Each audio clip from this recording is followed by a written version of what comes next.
All right, there you have it. Cinderella and Shelter Me. Somebody in here, I forgot who, was making fun of Cinderella. I'm like, Cinderella's all right. There's a few songs you could still play. I love Cinderella. So there's one of them that I think you could still play on the radio. Shelter Me. I don't remember any of their stuff, but that was I like it. Enjoyable. It's a bit on the bluesy side. It's just the lead singer's fucking bangs are the worst thing in rock and roll history. Well, he wasn't a pretty front man. He was fucking atrocious. He made the Ramones frontman look like fucking Come on. Belladonna. Fucking awful. His bangs suck. Let me see his bangs. Oh, they're the worst. Well, there was all sorts of distractions with those guys because they really foofed it up. Yeah. They're very foofy in their publicity photos. Just they all had bangs. Yeah, that's when bangs and perms. Yeah, which one's the lead singer? That right in the there. middle there. Yeah, get him in a fluffy shot though. The first one. Get the first one. That one. One. Those bangs. All right, but he's not a bad looking dude. He's terrible. I don't like the way the other guy on the end is leaning in either. I don't like his eagerness to be in the picture. He's got to like lean in. Hi guys. That's a rock pose though, man. Yeah, no, he's got his arms folded. That's a rock pose from back in the day. No, the other guy on the other side. The guy was just kind of leaning his head. Not the leaning. Not the guy's body's leaning. The guy was just kind of like leaning. Oh, on the left side. Yeah. Okay. Yeah. He's just craning his little head. He wasn't sure if he was in frame, so he moved over slightly. That's terrible. What was the lead singer's name? Tom Kiefer, I want to say. Something like that, right? I haven't thought of Cinderella in a long time. He reminds me of, what was that movie? What was it? Last American Virgin? The nerd? With the big wet lips. His lips were wet all the time. I don't know. We're going to have to Google that, too, so I could be on the same page as you. Tom Kiefer, they're still doing it, I guess, or he is. I think they're on tour with, is it Skid Row they're doing? He's now 55 years old. Wow. And he's got a fucking amazing wig. You think that's a wig? There's no way that's not a wig. Let me see. Is that a wig on Tom Kiefer? He's a cool dude, though, man. Dude, you met him a few times over the years. A lot of those rockers have these fucking wigs because you can't just show up and look like me. You can't be like horseshoe bald if you were one of these guys back in the day, right? Dude, look at his eyebrows and look at his hair. There's no way. I think maybe he kept his hair, but he just decided to keep it dark. And the wigs look really good until you see them from one angle, and you're like, oh no. Oh, boy. There's always that one angle from the side where you could see where it stops, and it's fucking nailed to the head. With tacks. It's terrible. I think he kept his hair. I can't tell maybe him. he did. I think he kept his hair, but the problem is it's jet black still. You have to see him on stage how if he moves around a lot. Yeah, right. If his head is just stationary and he turns like Frankenstein because he's afraid fucking an Andre Agassi is about to happen. Did his wig come off? His wig almost came off during a game. That's why he always he had the band headbands, that was just to keep his hair on. That was, I swear to God. I know. I've heard the stories. Fucking tied that on with a Boy Scout knot. His head hurt after a match because that headband was so tight to keep the hair in place. Yeah, I didn't know that. And here's the problem with him is his hair was famous. He went and got the greatest wig ever. Like his hair was just like, oh my God, everybody wanted his hair. Yeah. And that's why he had to keep it. Yeah. Like, you lose that, then you're fucking losing half your fame. And the ladies bought it. They thought he had the most amazing hair, for real. That's fucking Until atrocious. they went home with him and he put it on the bedpost. Yeah. But you ever wonder why it's like him and Brooke Shields? You're like, how did they get, what happened with them? And then you realize that she was sick of fucking tripping over his wig. Every morning waking up screaming, "Wah!" Oh God. Thought it was the dog on I thought the neighbor's Shih Tzu was in the bed. I thought the dog was watching us have sex again. Oh, Somebody Save Me by Cinderella's all right too. Wow, these guys are still doing it. Yeah, they're good. That's real hair. Good for Cinderella. So it's getting sweaty in the front of his head. I thought Cinderella got so fucked by the grunge movement because I always felt like they were a little better than just being in that hairband genre. Just like, you heard that song Shelter Me. That was pretty cool. And then they were doing okay. And then when Nirvana hit, they were one of the bands that went away instantly. But they're one of the They didn't have a shot because they decided to go all in with the hair, the hairband thing with the makeup and the hair and stuff. Plus the name. And Cinderella, that's what I mean. Yeah, absolutely. But I think they were way more talented than just being in that particular genre. Well, they're like Poison too, where they wound up getting one of those fucking love songs. What are they? I forget. Power ballads. Power ballad. Yeah, they got one of those. And everyone had to have a power ballad. But Cinderella's was fucking great, and it really. Which one was it? I forget. What was it? You're dancing on my heart. No, that's not it. It's not even a fucking power. I'm coming home. No, something home. That's Motley Crue. Coming home. Was it coming home? No, coming home. That's probably one of the best power ballads ever. Yes. Don't know what you got till it's gone. No, it's Sweet Home. Yeah, that one. Home Sweet Home was fucking one of the greatest. That's an awesome one. This was theirs. Remember they're playing a piano outdoors? That's an old video. I hate it. I hate when there's a mountain range and who lugged that fucking piano? Why are you by the water playing a piano? Stop it. You know they had to get a helicopter for the shoot to get the piano up the mountain. Yeah, you're getting sand all over your piano. That's not convenient for range. Your piano's ruined. He's outdoors playing guitar by the water. Yeah. Terrible. I don't know if this was the big... Not a good video. I don't know if this was the big power ballad, though. I don't need flowing water. This is really not good. I mean the video, that's a song. Oh, the long trench coat. Oof. It must have been hard to travel back then as fucking rock band because you had those long leather trench coats, all those scarves to get through security. Oh my God! Thank God there was no terrorism back then. It would take you 9 hours to get through security, untying your belts and scarves and women bracelets. You're up to 5 bins just for your stuff. You have fucking 45 girl bracelets you have to take off. 1 second, just one more. Then you got a few necklaces. Then you got to take out 8 piercings. Yeah, fucking 5 devil rings have to come off. Your fucking hairband wig has to come off just in case there's a bomb under that. Oh, I forgot my braid. Right. I got a fan bracelet in there. It's a bit much. You got to take off your rock boots. Rock boots. Those Arnie's that to just take off. It would have sucked to go through TSA The as extra Poison socks and above fucking your rock Cinderella. boots. Right. I hated those little scrunchy socks they'd wear. I said, for what? The leggings. They're called leggings. Right. What are you doing? Oh, what are you doing? You're fucking aerobics. That's what you're doing with those. We thought those guys were like really cool though in the 80s. Well, they were, man. Look at the rock pose though. Look at you hold the belt right at the buckle. Right, pull it down so you're almost showing pubic hair. Yeah, you got to show a little bush fat, a little bit. Lean on one ass cheek. What do you mean bush fat? We're talking just pubic hair. They're in shape. And then, well, everybody has bush fat. Oh. And then look at the guy on the left though. He's crossing his. He legs. doesn't know what he's doing. No, and he's a little too far out of the picture. He has no idea what he's got. Hand on his hip and he's holding his coat. That's the guy that has some insecurities because once again he doesn't know what he's doing and he's almost out of the shot. They're like, "What are you?" I mean, that's like the 30th shot. And the other, what is he doing? And the other one's his hand was above his head. They're like, that's you can't. That's Paul Stanley from Kiss Destroyer. Right. There was just a bunch of old ladies missing scarves and jewelry back then. Where just screaming at their fucking dumb sons who were in a band. Right. Where's my fucking necklace, you homo?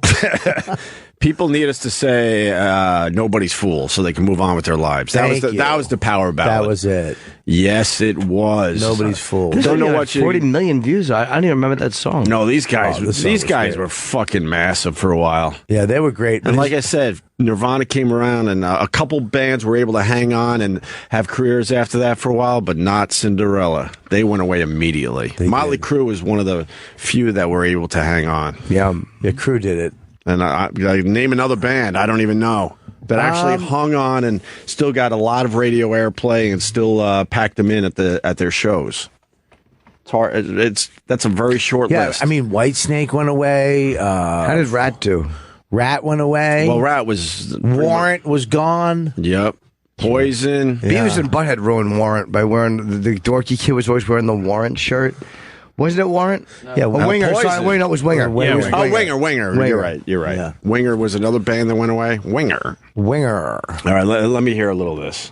When you're in your car, fucking June 22nd, driving home around 6 o'clock from D'Angelo Subs, fucking a little traffic, I scream my heart out.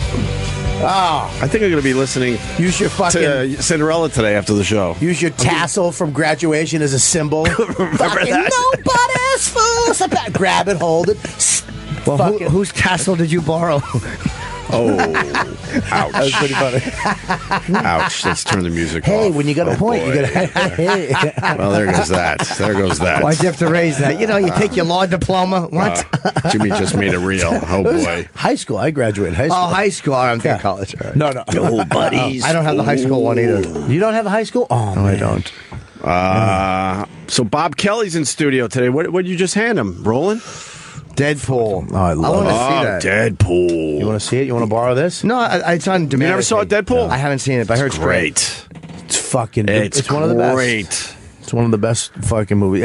It's kind of fucking up the other movies for me. What do you mean? Well, because now you go see Civil War, which is a great movie, but it's a little hokey. It's a little boring now. Where Tony Stark and all those guys were funny before because that's as edgy as you got in those movies. Now you went and saw Deadpool, and he's getting fucked in the ass by a chick. He's jerking off with a baby hand to a fucking unicorn, and making jokes like a comedy. Yeah. Every fucking couple minutes is a hilarious fucking line. You're laughing from the beginning credit. Yeah. You're like, what the fuck? To the end credits, Yeah. which were hilarious, and then it's action packed. It's fucking comic books. It's fucking all that crazy shit that you love. And I'm not a big You fan. want to see this? I'm not a big fan of the action and action movies in general. I'll accept it, but in Deadpool, I was loving it, and the credits, like you said, the credits are hilarious, and it never stopped after that. Well, according to E-Rock, the Blu-ray has a big deleted scene that the director wanted in the movie, but the studio made them take out. Yeah. And there's also scenes in the credits. Yeah, like when you see they don't even what was show. the deleted scene? Do I you haven't- know? I don't know. They're already pushing a hard R as it was, so I think what they had to take out was going to put it like NC-17. Maybe NC-17 or maybe Whoa. R in quotes. That's You the new didn't one. know. I didn't. Well, if to see people die in like a Marvel movie, you have to really look close. Like to see a building fall, or you never really see somebody dying. You see people getting thrown around, knocked out. The only people that die is the villain, really. Yeah. But in Deadpool, he's literally holding a guy up with his samurai swords, going, "This is a murder," and he Right. just slices him in I half. know, it's Well, the hilarious. pool died. And The what? The pool died. Habu. and the budget wasn't that great on that movie, right? 58 million. That was it. So the next one, you know they're going to up that money. Dude, Even though it looked great, it still looked great. how much did the movie make? Like almost 400 Was it million. 50 million? 58 million, Bob? You're right. Oh. $58 million to I know make. the budget was low. $58 million to make, and it made over $400 million. Ah, forget to bust it. So that Shit. they'll throw a whole bunch of money at it for the second one. Oh, yeah. Oh yeah, which is gonna. I think. I hope they don't, because I think Stick to the formula. when you don't have the money to do it, you have to find a way to do it. Yeah. And No. like they couldn't afford to pay for other X-Men in the movie. Yeah. So they just showed him at the Xavier house in Yeah. Westchester, and he's like, "Hey, where's everybody? Is anybody around? Oh, we Yeah. couldn't afford to, Yeah. because he can talk to the camera. He Yeah. knows he's in a movie, So, so he breaks the fourth wall. I He'll- want to see it. You're spurling it. the movie's been out almost 6 months by now, right? 17. Still being spurled. No, dude. Yeah, it was very funny when he would break that fourth wall. It's almost a perfect movie. It really and timing wise, Hour 45 minutes, whatever. That's pretty nice. The music's great in it, too. Allegedly. Allegedly. no, the music is fucking awesome. Oh, this is cool. I got one. Do we have any to give away to the listeners? I have no idea. All right, Find out. take my fucking copy. I'll get another one. If you want a Deadpool Blu-ray with the deleted scene and what other scenes during the credits they added? No, well, in the movie, they're like the Disney Marvel movies, stay through the credits because they put little scenes in between the credits, Right. which they don't do anywhere else. But Okay. they're kind of mocking the Disney Marvel movies because Fox owned this, but also in the movie, he's soliciting to get over to the Disney and leave Fox. Yeah. Yeah.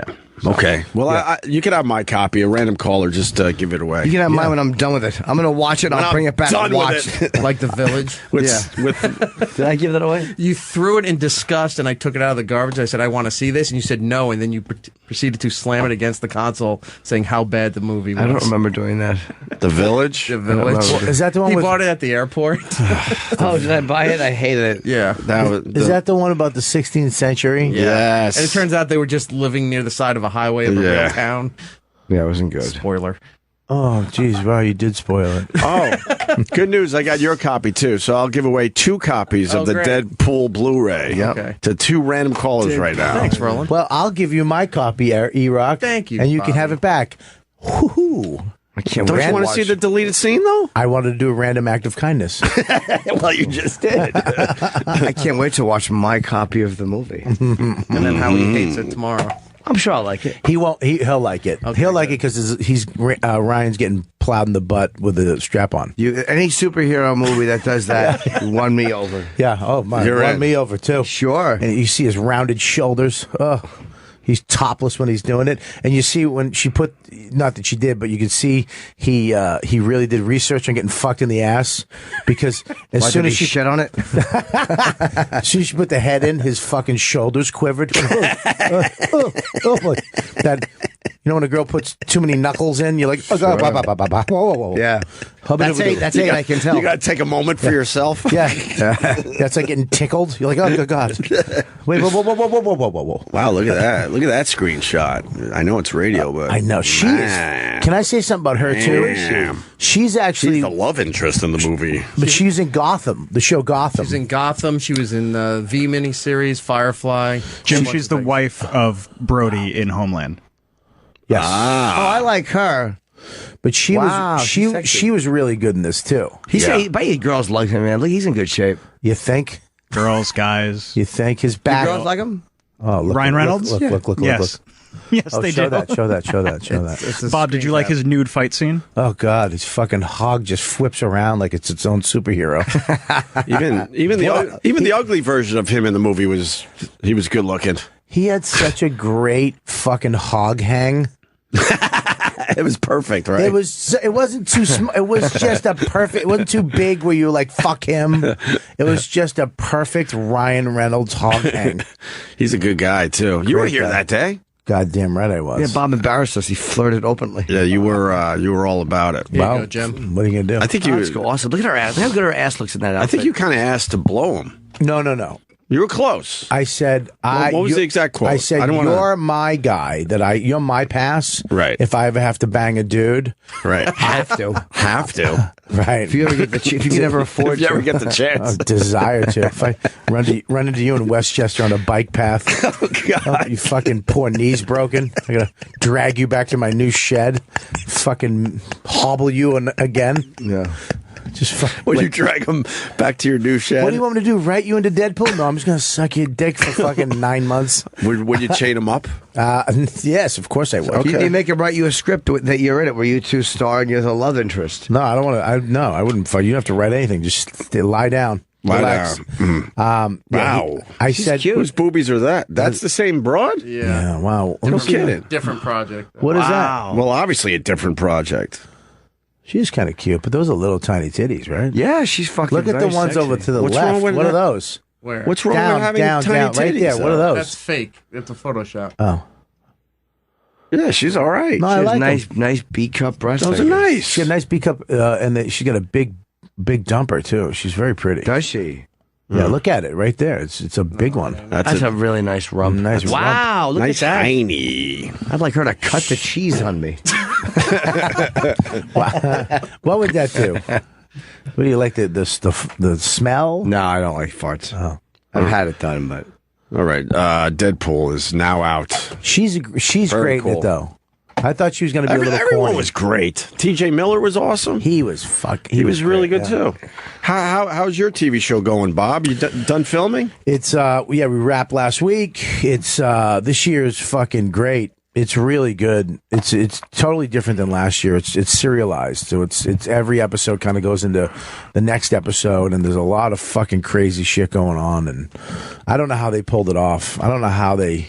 What do you mean? What kind of crazy shit they Well, had you know, to pull when you read We're the talking about scripts- sex, drugs, and rock and roll. Do you read the whole script, like the whole episode? Yeah. What? No, I'm saying like Oh, you yeah. just you just. Do Oh your no, I scenes? read. No, I read the whole. Oh, you do? Okay. We actually go in. Dennis brings us all in at the beginning, and we read. I think 4 or 5 scripts at a table read. Jesus. just to get the feel of the whole feel of it and all series. that, and then as you go, I read them all. I read them all a bunch of times, but you kind of forget. You kind of focus in on what you're doing, your scenes, and then you forget what the other people do. So I don't even like when I watch it. I'm going to be like, oh fuck, because I wasn't on set for a lot of it. But I think there's a lot more nudity this year. And then there's like they write stuff, and you're like, how the fuck are they going to do that? I don't understand how they're going to pull that off. It seems like $1 million idea that production wise, and then they figure it out. They just figure out how to do it. What was the $1 million idea? Well, it's just like, there's a kind of a show inside of a show, not to give too much away. Yeah. But there's another show going on inside of it, and it's like fucking, they had to put on a whole other production with dancers and music and write a whole, like 8 other songs for just that. So he wrote another album with his band. So there's a whole nother album coming out this year. You've played a few of the songs for me. It's unbelievable. Yeah, the songs are good, man. They're not cheesy. They're not bad. For original music That he's trying to do for a TV show. Imagine if he just focused all his time on writing music for a rock band. Yeah. I think he could easily do it. Oh yeah, he could, and he sings great. But the 2 girls that this year, Elaine and Gigi, they sing a lot. So Elaine has a bigger part this year too. She kind of steps out in front, which is hot as shit. But it's cool because we shot like the Knitting Factory. We go to the clubs in Brooklyn and we set up like a band, and then there's a crowd. And then you go on and you're lip syncing all the instruments and everything, and you're playing but you're playing the song. So it's like this. Are you actually drumming, or are you not? Well, I'm drumming, but they're all muted. They're all muted. They're all dead. Oh, yeah. And the crowd obviously is extras, or did they just? It's all extras, but you can't help but get into it. Right. Like you're playing this fucking crazy rock song, and she's out there, Elaine Hendricks is just swinging her ass. She's in like a fucking skin tight pants, and fucking flashes, Corbett's really fucking. Everybody looks crazy. John Ailes is on bass, and everybody's playing. I'm on fucking drums, and you're fucking like, what the fuck? And then someone will go, all right, cut, because the fucking lighting's wrong. You're like, oh shit, this isn't real. You know what I mean? And then the music keeps playing after you stop. Like you stop drumming, but they didn't turn the track off yet. You're like, oh yeah, that's right. I'm not doing this. Well, yeah, I actually played a lot better this year too, which was great because my drum teacher, me and him worked a lot, and we fucking. Yeah, but the first season you pulled it off. I pulled it off that season, but there's always a guy, Tom, who's ready to come in and fill in. Yeah. And I remember there was this one song, the first real song that we were playing through from like a wide angle. So you're going to get me playing the whole time.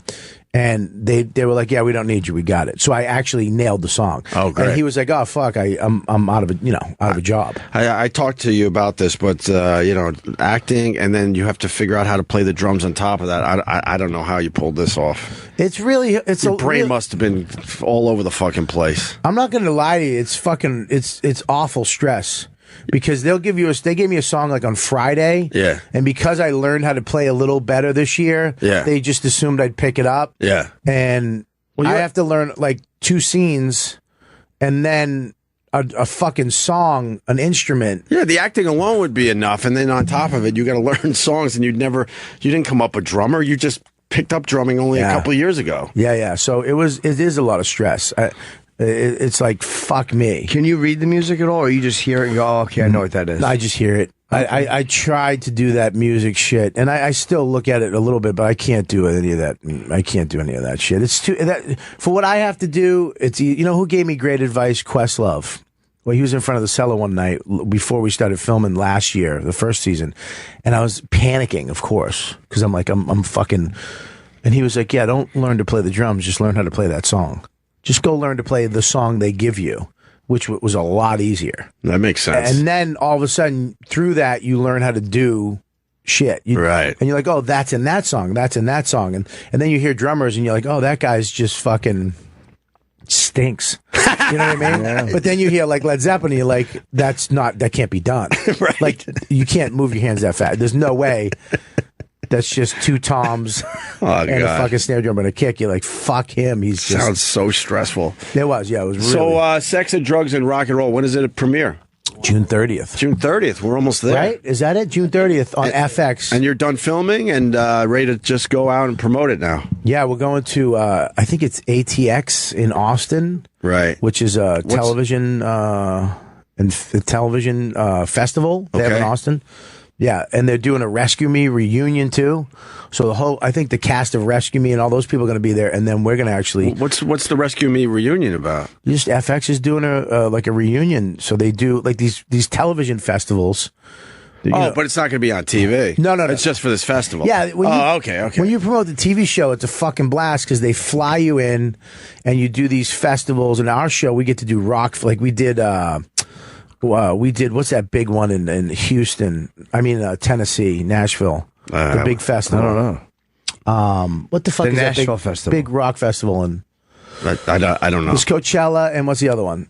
Suck a dick. Whatever. Bonnaroo. Bonnaroo. We got to do Bonnaroo last year, where they actually showed 3 episodes, and then we did Q&A. So they have like a movie tent at Bonnaroo. Right. It's all AC, and everybody. There's like fucking 1,000 people in there just watching our show with us. And then we did a fucking. Where Q&A. were you guys when they were watching? Just off to the side, or Yeah, they had, like, or did you beanbag. walk around until it was over? Well, Dennis was in the back. He didn't want. He was in the back until it was over. But you wanted to take it all in. Well, I didn't see it yet, so I was like, "Fuck it, yeah, let me watch it." And I watched it with the one of the Gigi, the Elizabeth Gillies. We watched it, and dude, we did Apple. You know, Apple downtown, how they have the stage. Yes. Yeah, we did that where you come out and there's a crowd and you're in the Apple store and you're doing Q&A and watch an episode. And Cool. Would you have been embarrassed if you got caught stealing an iPod, like on your way out? Well, I'll be honest with you, this is a fucking nickel chaser I am. I thought we were going to get some type of Apple fucking gift. Good for you for being there. They didn't give us a fucking... Not even a charger? Not even like the thing that gets your fucking SIM card out. But I got to go back where the geniuses are. Whoa. Like the guys who fix your phone. And it's just 2 dudes that you'd fucking see in Brooklyn. Just, a black dude with a beard that doesn't connect. Yeah. And then some white dude, and they're in the back. Hey, what's up, man? And they're just fixing fucking broken iPhones. Was there just broken shit all over the place? No, it's just Very organized? Yeah, it was like a little room, and they had nothing. They had nothing. Like I was, you expect to see that big bag with Robert or Bam, your character's name on it. Fucking nothing. I would have took a shirt. I would have took a blue shirt. No gift bag? Nothing. Not a thing. Nothing. You were hoping for a gift bag. I was hoping for an Apple fucking gift bag, yes. Mm-hmm. Something with just, hey, these are sex, drugs, and rock and roll iPhones. Sure. You know what I mean? Something. But all right. Well, nothing. Sex and Drugs and Rock and Roll. We're looking forward to seeing season number 2 with Bob Kelly, Dennis Leary, and the rest of the gang. I always forget all their names. Corbett. Elaine Hendricks, Elizabeth Gillies. She's very cute. She's so sexy. Any lesin out this year? Yeah. Ooh, that'll sell the show. It got fucking crazy this year with the sex. Did you get to see the lesbo scene? Nope. Why? No. Closed set? Well, closed set, but I'm not in it, so I'm not there that day. Would you have wanted to be in it? You should have come up with an excuse why you needed to be there. But I forgot my shoes. I forgot my drumsticks. I forgot my drumsticks on set.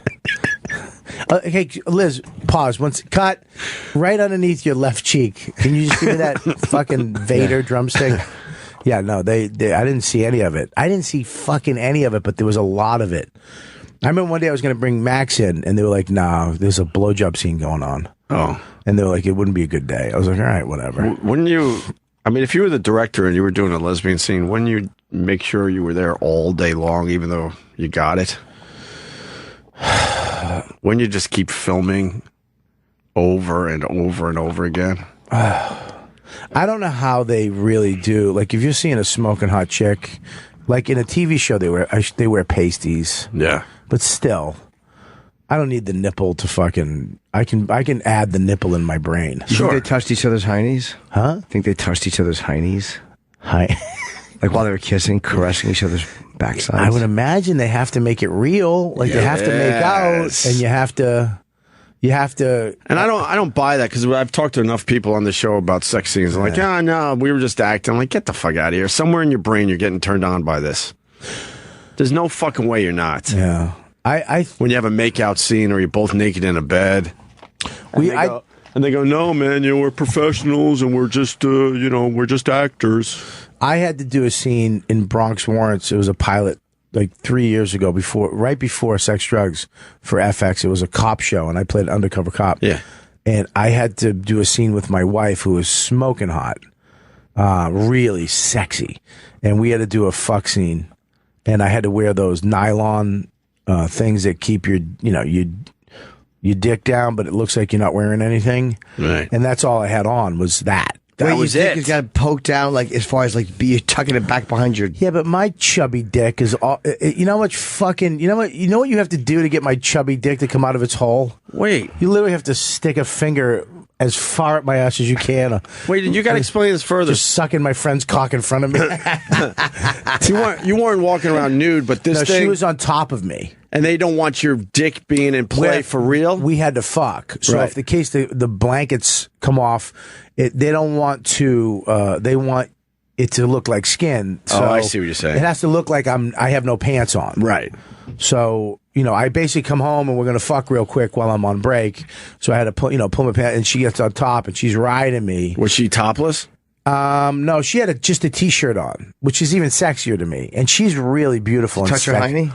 Well, I was holding her hips. Yeah, of course. And You were turned on. You could be the first guy to admit this shit. There's no way it's just acting. Here's the thing. I was turned on, but I'm not even kidding you, because of my chubbiness. Yeah.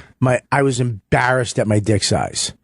Like I was trying to get my dick fucking fluffed up. I wanted nothing more than to fucking have a rod.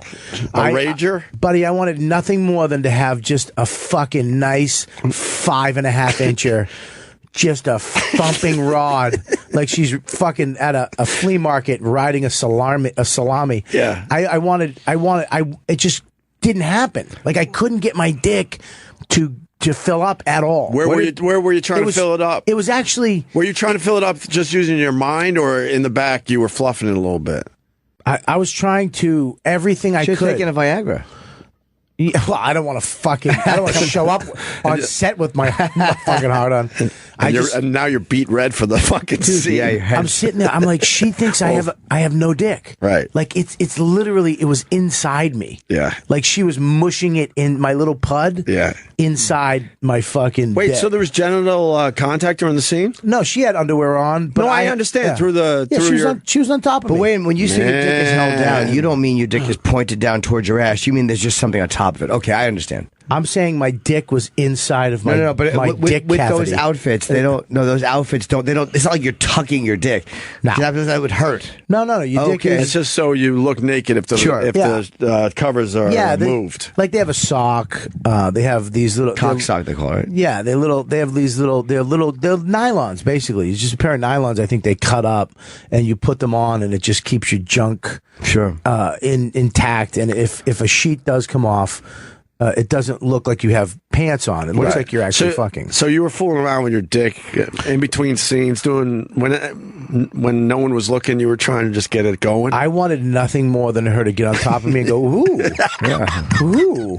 She got on top of me, and in her head, I know she was wondering, where's his cock? And she was like grinding around trying to find it. Well, not really. She was no. But I'm joking. Jesus. I'm sorry. that would be inappropriate when you're doing a scene for a TV show. If I was a chick and I like dick, I'd fucking grind on the. I wouldn't have a problem. Half of it.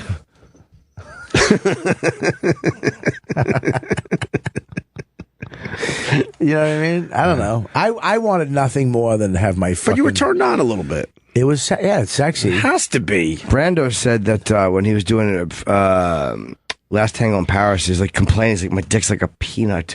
Like his dick during that nude scene was humiliating him because it wouldn't do anything. Yeah, I was the same way. It was so small it wouldn't fill up, and I wanted to fill up just a nice little pleasant plump cock, just so she could know that my dick was there. Then you meant business. I wanted to say, oh, sorry. Yeah. I'm ready for this scene. I'm sorry, but I'm ready for this scene. Sorry, I'm just turned on. I'm so in the moment. Can't help it. Hard cocks pressing between those lips. That's Nothing. Right. Nothing. Nothing. Not one fucking ounce of blood was in my dick. You don't think she was like grinding on you turned on?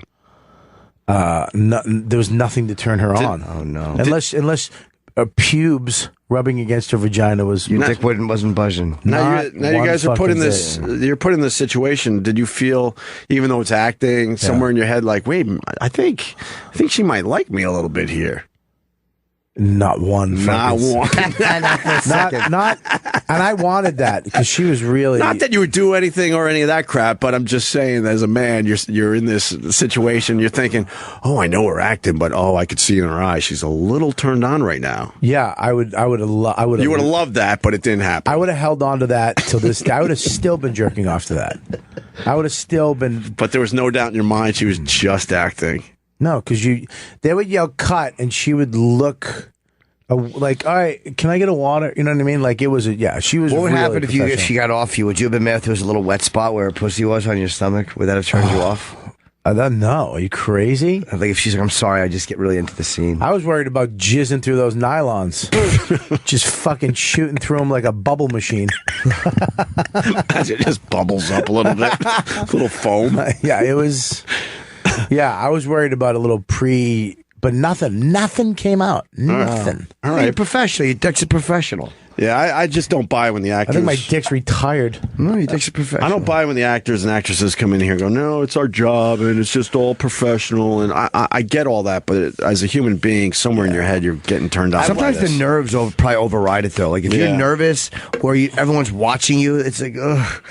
Being nervous or scared might override when you being turned on. I mean, when you have to show when someone might see your dick.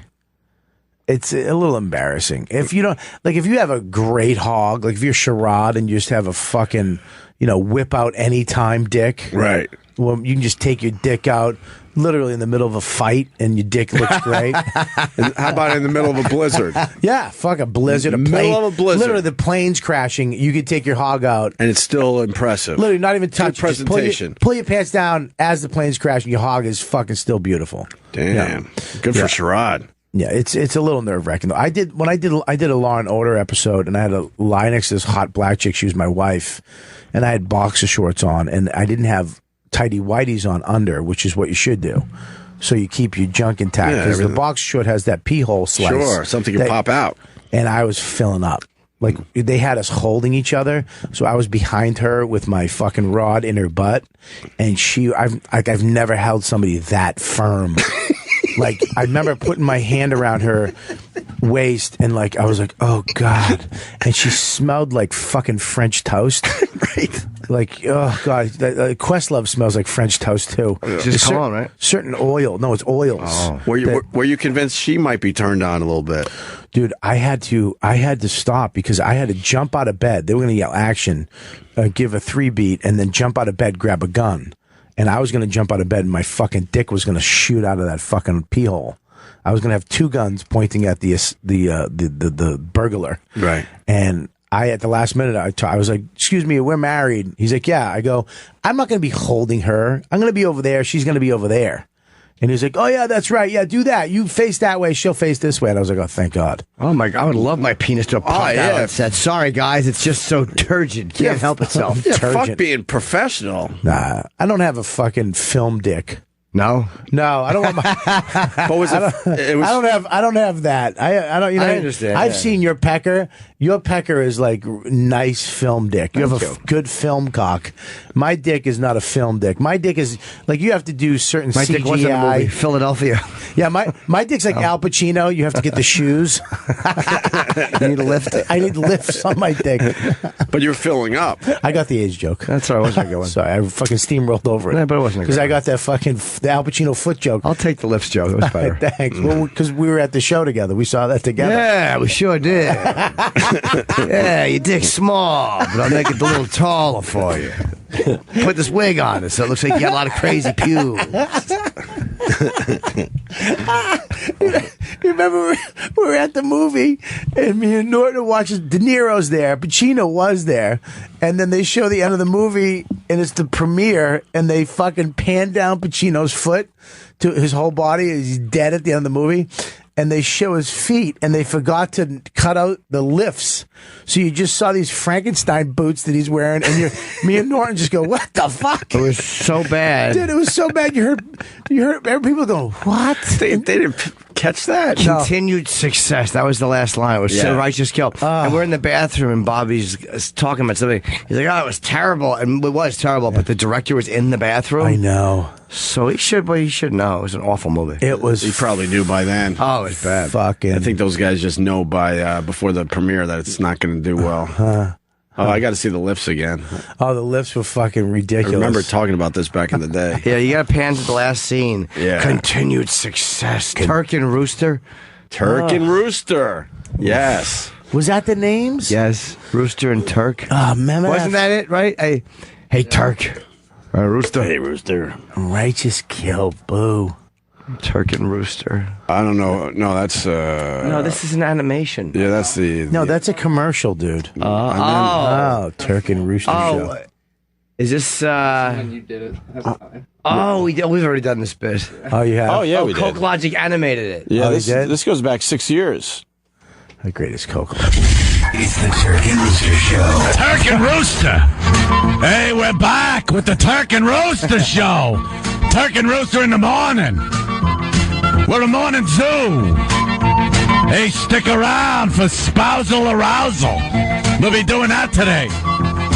And one of my favorite bits, douche your dressing. Lingalonga. Hoo-ah. Of course, I'm the rooster. Him and I'm Anthony here have with the my same partner hair every now. morning, Turk. He's a loose cannon, that Turk. So early. I'm walking to work. The bird says, "What are you doing up so early?"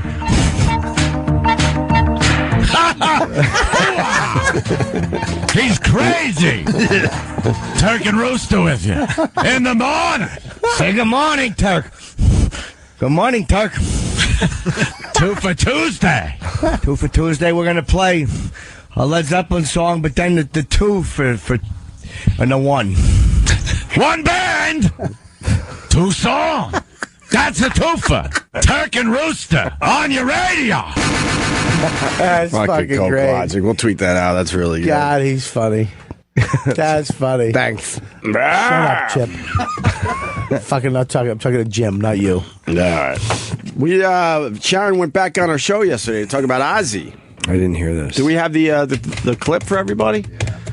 You heard about Ozzy and Sharon, haven't you, Bobby? Yeah, they broke up again. They're separated, right? And she, it was kind of refreshing. She didn't hold back. She's like, fuck it, I'm going back on my show and I'm going to talk about this shit, which rarely happens in that world.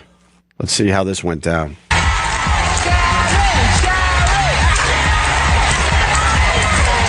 I have missed you all. We really missed you yesterday. I've been avoiding looking at any pictures or reading anything. I know what's gone on. I don't need to read about it and see about it because it's like putting salt in a wound. So I don't need to. I honestly cannot thank people enough for their backing me, for saying they love me, for everybody here at my home supporting me, sending me messages of love. I'm empowered and I have found this inner strength and I'm like, right, okay, what's next? Where's the rest of the? Oh, there's more. Okay.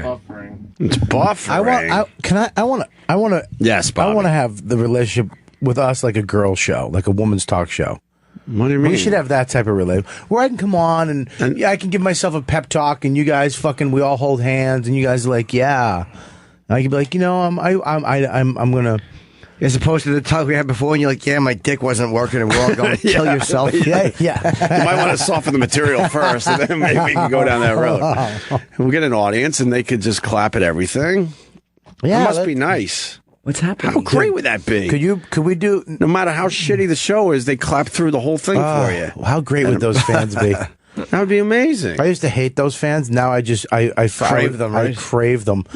Just hey, what's up?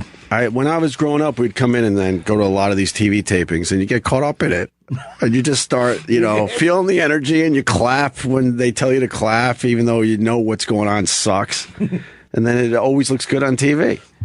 Because they keep the energy going. You can't help it. Can't help it. No. You get caught up in it. I think there's people in the audience that want to go, shut up. Of course they do. All right, let's go back to this.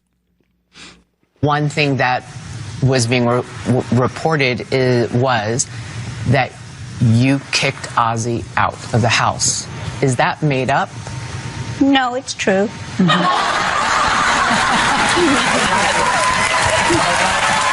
Is he still out of the house? No, he's back and I'm out of the house. Okay. It's right for me because I honestly, at this point today, have no idea what I'm going to be doing with the rest of my life. I don't know where I'm going, who I'm going with, and I just need time to think and really think about myself, about what do I really want for the rest of my life. Because this is like getting to the last chapter of this book. Right. And I'm like, I really want to think about it very carefully about where I want to go. What you want. What I really want. And at this point, honestly, Aisha, I have no idea. Because I'm 63 years of age and I can't keep living like this. Are you and Ozzy currently on speaking terms? When's the last time you spoke to him? Yeah, we're talking. I spoke to him last night. I'm, not with him, but I speak to him, sure. I love Ozzy dearly. He's given me unbelievable life. He's given me 3 gorgeous children. And I love him. Is there a chance your marriage to Ozzy won't end? Is there a chance the two of you will stay married? I honestly don't know. At this point, I cannot answer that because I don't know what I want. I just have to say that it is amazing, the support and how it has honestly given me strength to sit here and I'm not going to cry about anything because there's nothing to cry about. I just want to say that when I know what I'm going to do with the rest of my life, who I'm going to be spending my life with, and what I want to do with it, you'll be the first to know. It's just something that I've got to follow my heart, and I don't even know what my heart's telling me right now. I'm just trying to take it all in, just take it in, process it, and do it calmly and in a timely fashion. You make this decision on your own. You go, Oh my God! She's talked about it for a while. Yeah, they'll be back together. Why are they at a picnic table? I almost bought that at Home Depot last week. Horrible table. Why the fuck are they at a picnic table? Giant round. What the fuck? Picnic table. Yes. Probably It looks like it should be in the backyard. Because they want them all on camera. So how do you have to get them a nice wide table so their faces are all on camera? Yeah, well, there's a fucking a master carpenter on set. Have him build it. I don't understand why they always Patio furniture. That's patio furniture. I don't understand why they always put the big one in front. You put her in the back, so she'll look smaller. She was also distracting. She'll through look the whole smaller. thing, 'cause she had to be so animated every time Sharon said something, so you could. Well, that's make it what about those her. people do. That was Greg Opie Hughes. Greg Opie Hughes. What those people do. That was Greg Opie Hughes. But they should move her to the back. She'll look smaller. There's going to be another seat empty on the show. Welcome to the Gym show. It's spelled GYM because you get exercise laughing. I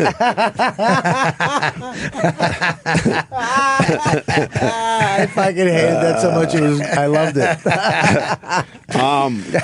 I think they'll be back together. I think they'll be back together.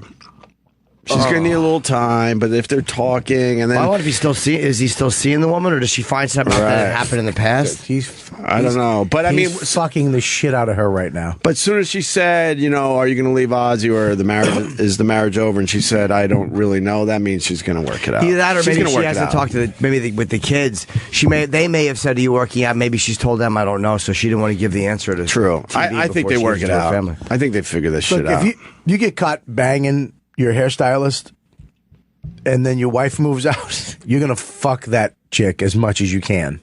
Because you know it's coming to an end. Just get a few in? Oh, a few. Get a few in, and then what? Then work it out? You're going to fucking... And then try to work it out? You're gonna fuck until you realize you know what? This is not worth it. I fucked up. You're going to fuck until you want your marriage back. Well, this also isn't she said, like a Friday night thing. This isn't like just some fucking random blowjob on the road. Oh, it's not? Why they're together? It was like, I guess, I think she read his text message. Allegedly. And I'm not worried about getting sued. I think that's what the report was, that she read his text allegedly. Message. Yeah, allegedly. Just throw allegedly in. And randomly. Allegedly. I guess there was more happening. Allegedly. Allegedly. It was allegedly an affair, not a one night. Yeah, it was alleged that she had read his alleged text, and allegedly an affair was. Was he on a ledge when he? Wow.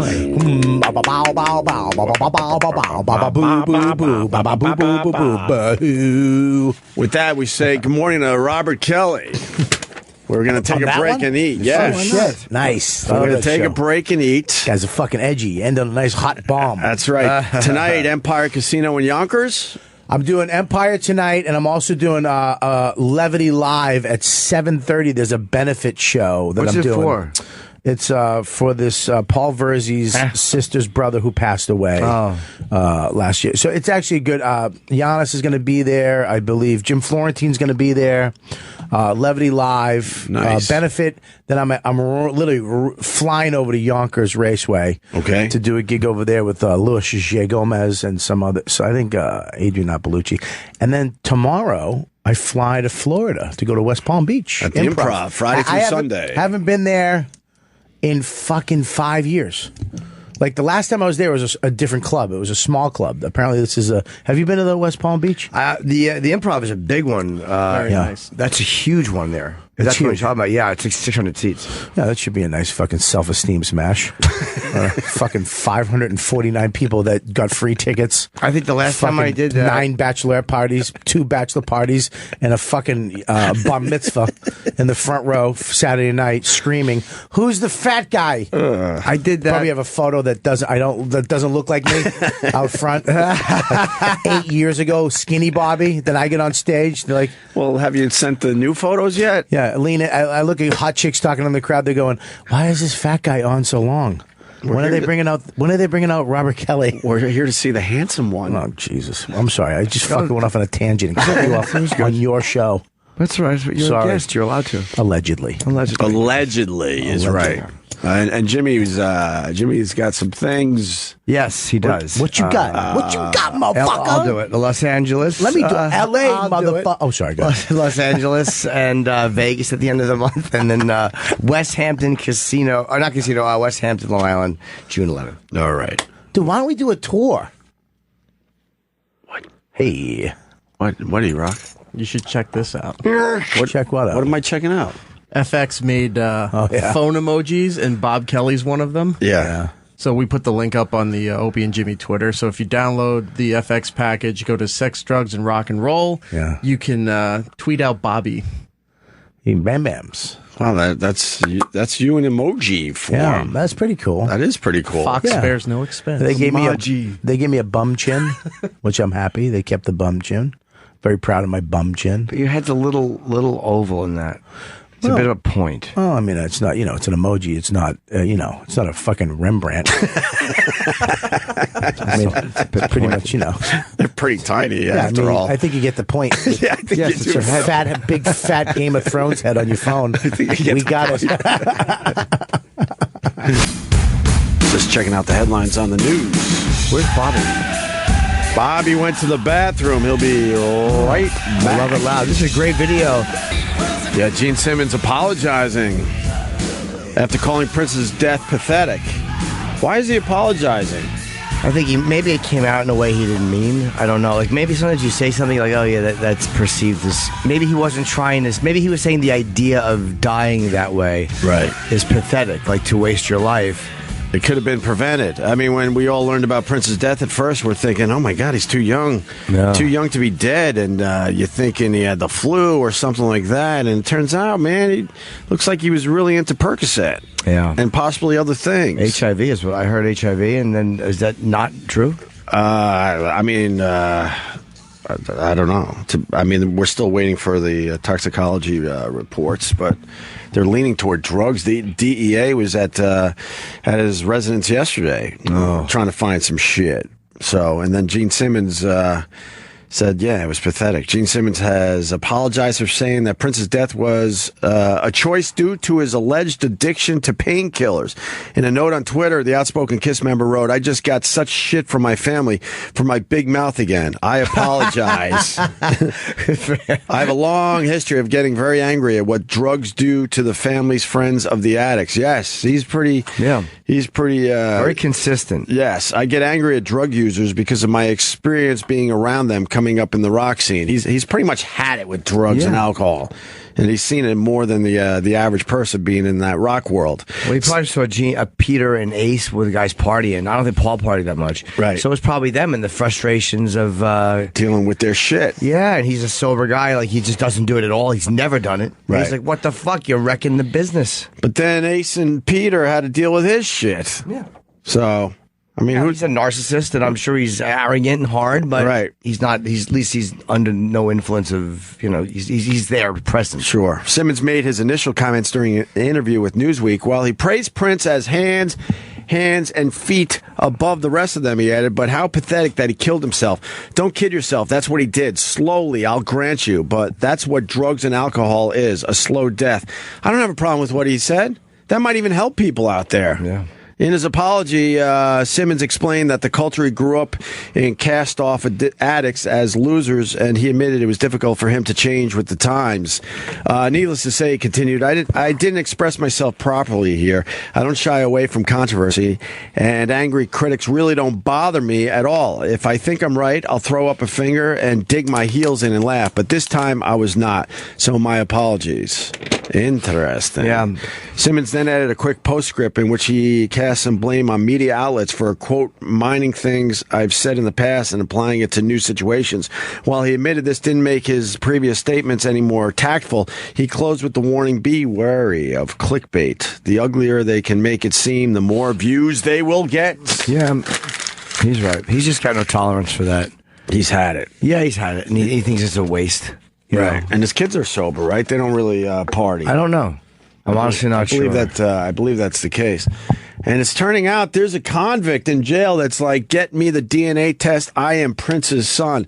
And I believe this guy is. Yeah, he looks like him. He looks like him, right? In His the mom face. fucked Prince in '76. She says she met him in a hotel, banged him with no bag. And this guy's been around a little bit. He's 39. He's been around a little bit, meaning he's been kind of saying this. You know, he didn't come out of the woodwork like a lot of other people are now coming out of the woodwork, because without a will, if you could prove you're Prince's love child, you get all the money, all of it. You get every single fucking penny. God, do I wish he fucked my mom at one point. I love you, Dad, but that would be so great. Didn't they say the other day there's up to 700 people that are saying that they are Prince's kid? But this guy has a pretty good story, man. He's in jail. He was a crack dealer. I'm trying to find the story. Let me see here. Does he look like him? A little bit, man. The I face, think so. I think so. Could you find the article online? I can't find it, Travis. I know it's here somewhere. Yeah, he was born in '77.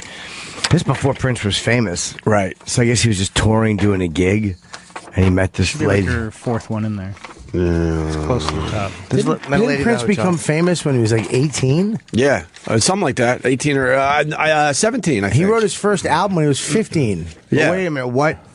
He was famous, but I mean, he became way more famous. That looks like more like Will Sylvance than fucking Prince. Prisoner in Colorado files Prince's paternity claim, says he is music star's sole surviving legal heir. I don't know, man. My gut feeling is this guy is definitely Prince's kid. We got the story, Iraq. How does he know he's his sole surviving legal heir? What do you mean? Like, how does he know there's not someone else? Well, sole surviving means I'm the only one. It's like, how does he not know? How does he know there's not other people? Well, that's how he wants to play. He's like, fuck everybody else. I was the only kid Prince had. I don't know if this guy would be fiscally responsible with $300 million. And then he got out of jail, and he got caught carrying a gun, so he went right back in for I think 12 years. You don't have a dad. If Prince was there for him, maybe he wouldn't be in all this trouble. Exactly. Maybe he'd be playing the fucking piano, getting some pussy. Yeah, maybe he would have had a better upbringing. Yeah, maybe wearing a little paisley. He was high on crack, toting a machine gun. Boom. Yes. Because you don't have a fucking dad. Yeah. Oh, I see what you're getting at. That's right. Yeah. So maybe he deserves the money. It happens. He joined a gang called the Disciples.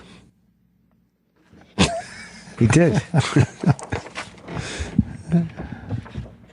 Son. Yeah.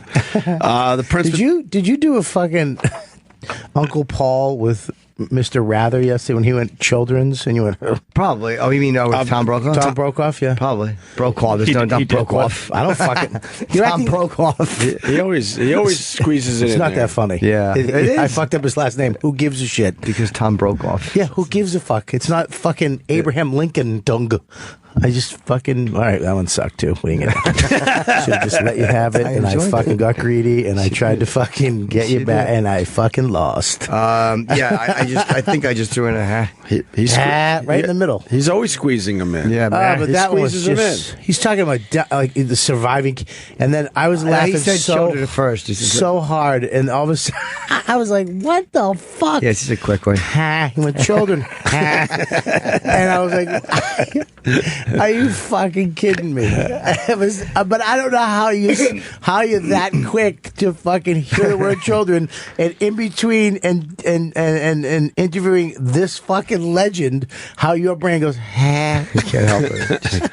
It's instant. I was fucking dying. Yeah. I was dying. Brokaw was awesome egregious. It's just a little thing you're throwing in. I know. No, that was funny, dude. It was just fucking fast as lightning. And if he doesn't know, who cares? There's no way he knows. He doesn't know. He might Imagine if he went Uncle Paul. Oh, that'd be great. Oh, Paul. He helped me get through the cancer. He was wonderful yesterday. We got some videos up on the YouTube channel. All right, so prisoner in Colorado files Prince's paternity claim. So the Prince has begun with an aspiring rapper. He's an aspiring rapper who's in prison in Colorado, filing the first claim following the music legend's death. Carlin Q. Williams, who's behind bars at a Supermax federal prison, Jesus, for firearm possession, filed a paternity claim Monday, stating he is Prince's sole surviving legal heir. According to the claim, Williams' mother, Marcia Henson, said she met Prince in the Crown Center Hotel lobby in Kansas City, Missouri in July 1976. The two drank wine before having unprotected sex in a room there. Henson gave birth to Williams in April 1977.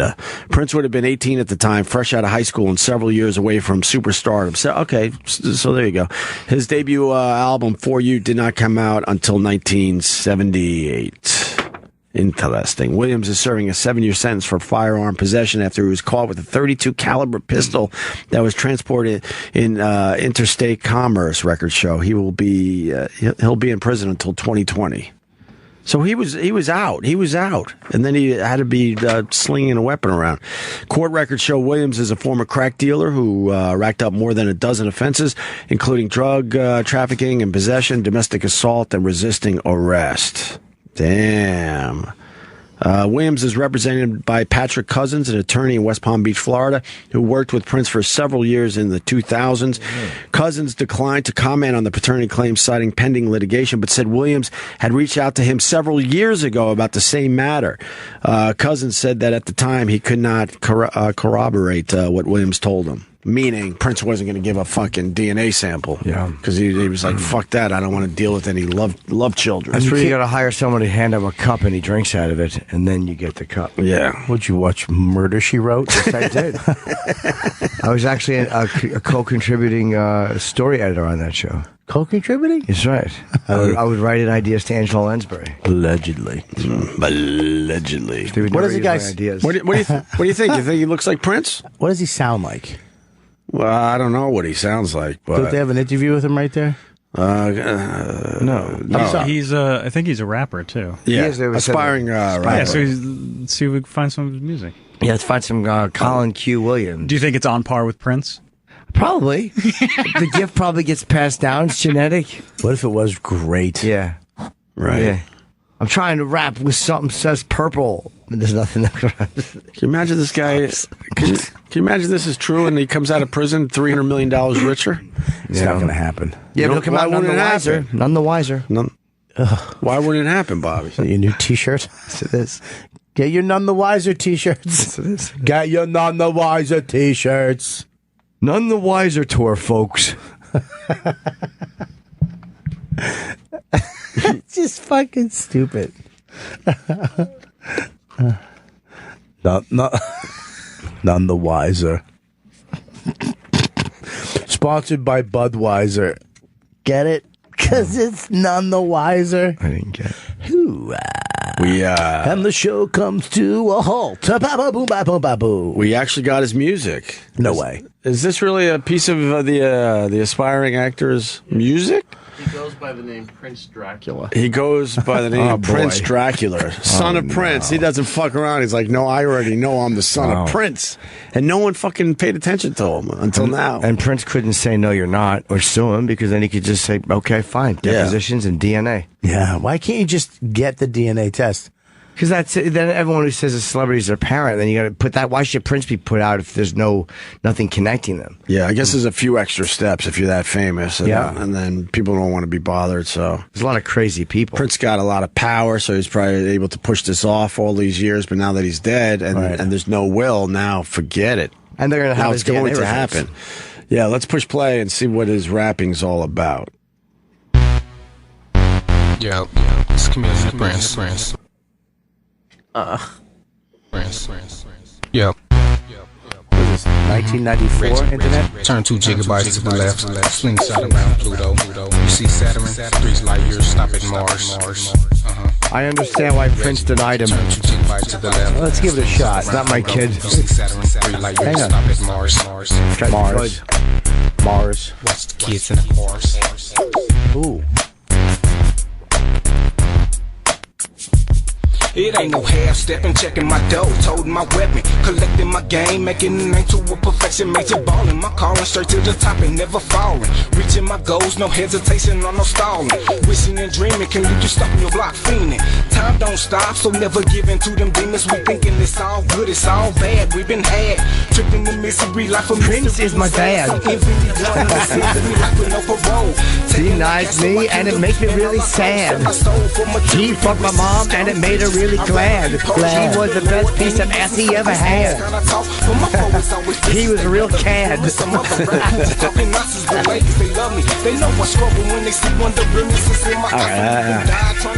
What are you doing? Why are you ruining the party? We've come to P-U-R-P-L-E. Purple. Purple. Everything is purple. Rhymes with Murple.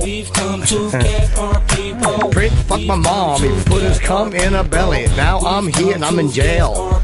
Yelling. You think he shoehorns Prince into every song? Yeah, sure does. Absolutely. My crime of tears and it looks like purple rain.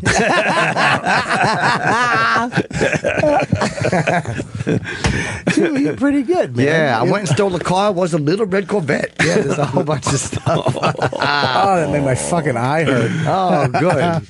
That's a good one. I don't know. I don't even know if that's good. Who Yeah. knows? None of us actually know if that's good or not. Yeah. I would assume it's terrible, but I don't know. What do you think, Bob? I met a girl in a hat. Bitch had a beret. Was made of raspberries. I like Jimmy's version. I like Jimmy's You version. just keep shoehorning Prince stuff in there. What else you got? I have to think of more songs. 1999. Kiss. Oh, yeah. Pop Life. Nothing compares to you. Oh, yeah. Yeah, Batman. The Batman. Oh, song. my The God. Batman. I forgot that was awful. You didn't like that? Shut up. No one liked it. I liked it. You didn't. It was embarrassing for him. I actually liked it. Even though he got tremendous exposure. The but song is that actually was everywhere. musically fucking really good. Oh, come on. Throw it on. Listen to it. The Bat Dance. Listen to the music part of it. Bat dance. Oh, it's It was shit on a stick. No, Yeah. if you like Batman, like Prince, I don't know how you can go Yeah. wrong. At ice cream, it's a party. Oof. Let's hear it. Yeah, all right. Stop with the dancing mix. yeah, It says you Bat like mix. It says them at Bat home. Mix. Bat mix. You want the original. Bat mix. There it is, right there. Chocolate. Thought it was a delicious I was treat. looking for the actual Bat Dance by Prince would work. summer '89. Summer 89. Wow. Wow. That's Are you kidding me? terrible. 27 years ago. Wow, that's fucking crazy that it was that Stinks. far. It was all right. Oh, it's awful. It was just all no, right. it wasn't. It was, That was terrible. Come on, dude. That was a mad. That was, dance. Oh. Everyone's doing the Bat Dance. Yeah, good. Let them flap your wings around. We're flying. We're hanging under a bridge. Let's all do the Bat Dance. That stinks. Yes. dude, that could the organ in that. But the music's okay. The music. the is- lyrics were fucking genius, man. There's no lyrics in there, really. for but that something was the else, genius it's of okay. it. Oh, I see. Boom, boom, boom, boom, boom, boom. There's no comic book fans that were happy to hear this shit. There's not one Batman fan who's like fucking cool. Who was Batman for that movie? Probably Michael Keaton. It was Michael Keaton, Batman? That Okay. was the launch of Batman. the whole franchise. Yeah, this. They started with Michael Keaton. Because no one had the heart to tell Prince this is just not good. Well, it was a big get for him. That's a lot of exposure for Prince. Absolutely. So I don't know. It stunk, though. A lot of exposure, yes. Pretty amazing. I mean, just the song, it's catchy. Tell me it's not in your head right now. No, it's Come not on, really. you don't want to fucking get up right now and dance. Bobby, what part's in your head right now? Batman. Exactly. Bat Dance. He didn't write that. He took man and made dance out of it. It was more Bat Dance. Bat Dance. That's like the original Dance. Batman. Batman. Da na na na na na na. Batman. That's a song. Leader. Everyone knows that's how it goes. Yeah, but he fruited it up. Bat Dance. Oh, yuck. Yeah, bisexuality to the Batman franchise. The stew, it's starting to boil over. The stew. The fucking stew's starting to go over the side. Blah, blah, blah, blah, blah, blah. You see him, look at it. I don't like it. Norton fucking starts thinking about it more, and he's fucking. He made it a little foofy. Yeah, he really That's did. why his face is half painted. Yeah, exactly. Somebody You know what jizzed I on it mean? right before he fruited it up. Bat dance! Fucking boo. There's not one comic book fan that hears that and got psyched. Fucking bat dance! And- Do the bat dance! And it's all purple again. Enough with the purple Why wouldn't shit. it be? Well, the Joker wore purple. Enough with the purple shit. Everybody flap your wings. It's the bat. No one was happy about that. Well, let's go back to it then. All right, man. Horrendous. There you go. It's genius. So Prince might have a son who's in federal prison until 2020. Oof. That'll was be not good. very interesting. Travis, Weeby and Mitchell are you still in there? Oh, okay. You got to tell me about the King of Kong. They're done. Weeby and fucking Billy Mitchell. Yeah, so this guy, I guess.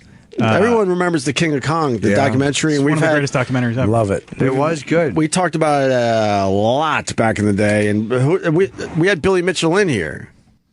I don't. No, Did we? On the phone, maybe. I feel like Maybe we on had. the phone. but I don't think he was ever in studio. No. Okay. I know Because that would have been like one of the most monumental we would days have of my remembered life. that. Would you want to be here when he's here? Oh my God, Billy yeah. Mitchell With his he's the fucking- greatest. His tie, his American flag tie. and his sauce, his barbecue sauce. Oh, right. I forgot about Hot his sauce, barbecue that's hot sauce. sauce, right? We definitely talked to him, so it had to be on the phone. Okay. Yeah, we would have remembered if he was in studio. If you ever, do you ever go up to Fun Spot? No. That's in New Hampshire? I go up there every year. It's since I not was that a- fun, is it? It's a fucking blast. That's my nickname for my asshole. Jesus. A place for laughs and fingers. For the T-shirt says. I have a fun spot. Picture of my shitter. Me over my shoulder winking. It is awesome. Well, every guy, if you look, they have all the champions of all the games over the years, and everybody who's a champion looks like a fucking pedophile. Oh, really? Yeah, just pants hiked up to their nipples, standing next to a centipede machine. Yeah. They were just- That sound centipede would be. They were just nerds when we were growing up, and now they look like pedophiles. Yeah. That we can do. You liked King of Kong, right? I did. That was a great documentary. It was a great one. Yeah. And Steve Wiebe and Billy Mitchell will never be the King of Kong again. Why is that, Travis? Some guy has attained what most people think is a perfect score. Didn't they have one? No, because the way those Donkey Kong suckers. works, there's no like as far as I know, there's no known attainable score. There's no high score that you can get, and you can't get more than that. Like Pac-Man, for instance. Yep. It all has to do with luck and what happens during the game. Yep. But this guy didn't lose a life at all, and they think that this is the highest score you can possibly get because he didn't lose a life. So can't Steve Wiebe and Billy Mitchell just tie it? I don't even think they're trying anymore. Why? Because the guy that this guy beat has held the record for 3 years. What's his name? The guy that just set this record, Wes. I think it's in Japan. Well, it was Dean Saglio who had the record for a while, right? Yes. Okay. Well, you can't be Japanese Wes and have Copeland. Wes. His name is Wes. Probably not. Wes Copeland. Why not? It's pretty racist. Wes Copeland had completed what many believe to be a perfect run in Donkey Kong. Last week, the video game submitted a score. Gamer submitted a score of 1,218,000 in the What's the classic guy look arcade like? game. This not only makes Copeland the new Donkey Kong world champion, but many believe it will cement his name in that title forever. Apparently, that score is considered to contain all the points possibly available in Donkey Kong, making it the highest possible score. Do you think he knew at one point, like, oh my God, if I keep doing this, I'm going to get the best score ever? Yeah. Like He was champion at one point, and then this other guy beat him, and now he. So he understands. Yeah, he said How he's about this? retired. He said he's retiring because he can't get a better score. How about this? Enough with Donkey Kong. Do you want to watch the video? No, I don't. Ooh, how long is the video? 3 hours and 20 minutes. Yes. Oh. Yeah, can we Let's just watch get some the hot tea. Let's get hot tea and some aromatherapy.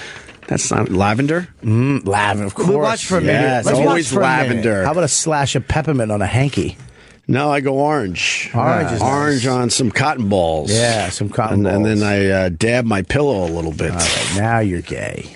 Orange? I'm out. I was kidding. I wasn't. Orange is good. No, I do. I love peppermint. I'm back in. I'm back in. I was just checking to make sure you're in on this. I'm in. I'm not tapping out. I like my orange. Orange and lavender. I tell you, anytime you get a headache, the peppermint and lavender take away a headache. FYI. It's good to know. Yeah, FYI. fuck you, idiot. Very good to know. FYI. I liked it. I was just waiting for other people to like it. Oh, yeah.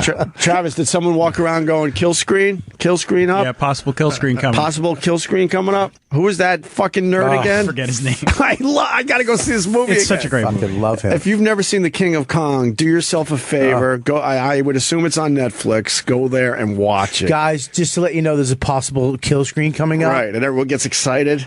Kill screen coming up, possibly deal. over here. What was his name? I've never wanted to unplug something so bad in my it's life. great. I think this is the actual scene from the movie. Yeah. We got to sit through a quick commercial, but it's worth playing again. Donkey Kong Kill Screen is coming up, is the title of this. It's almost 10 years old, this movie. Is it really? Yeah. Ah, boy, over the hill. This is a big weekend, and I'm really hoping that this fella shows up because, he'd like to tell you that he's the Donkey Kong champion. And the fact of the matter is, all of us have not seen him play Donkey Kong. Fine. Steve, apparently, as I understand, is here right now to prove to everyone that he's got what it takes. But with Donkey Kong, everyone gets excited because he's showing up at Fun Spot. There's Walter Day. Bad luck with the barrels. You can get bad luck with the fireballs, with the conveyor belts, with the elevators, because that's a tough machine. These people think that the machine is possessed. Really, even Bill thinks it's possessed.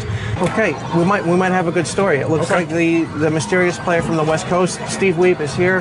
Well, Billy Mitchell's the champion. I guess that makes me the prodigy.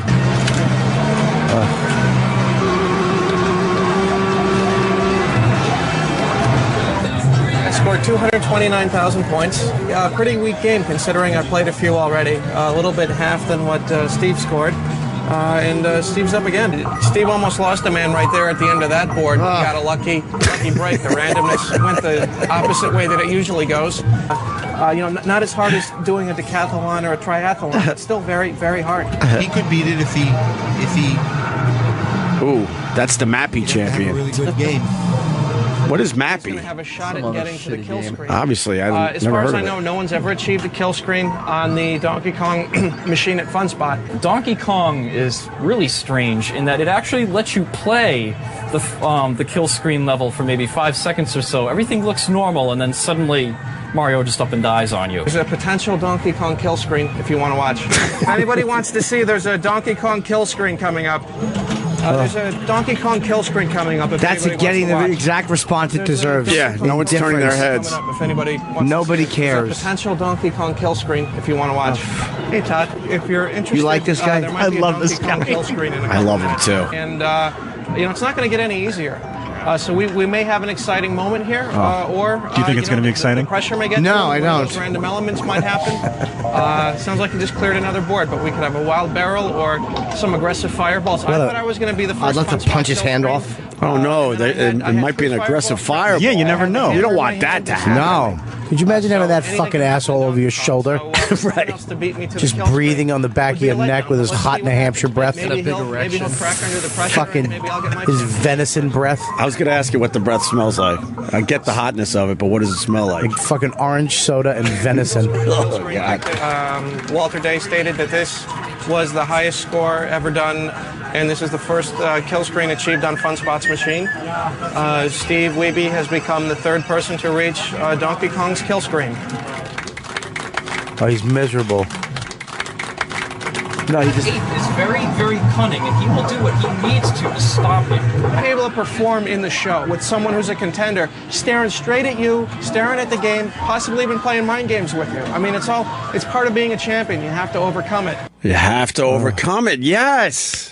See, Guy there's a speaks message. the truth. Yeah. That's true. There was a message at the end of that. You have to overcome. Very boring clip.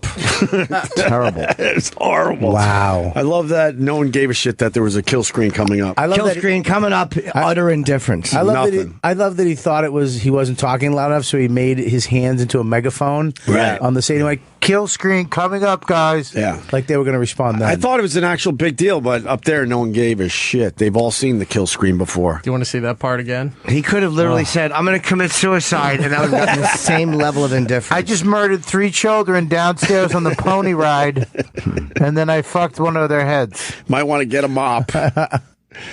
What do we want to see again? Just the kill screen part where he's announcing it. No, we got it. I think we got how awful that Can we was. just do it one more time? Really? Just to fucking feel it.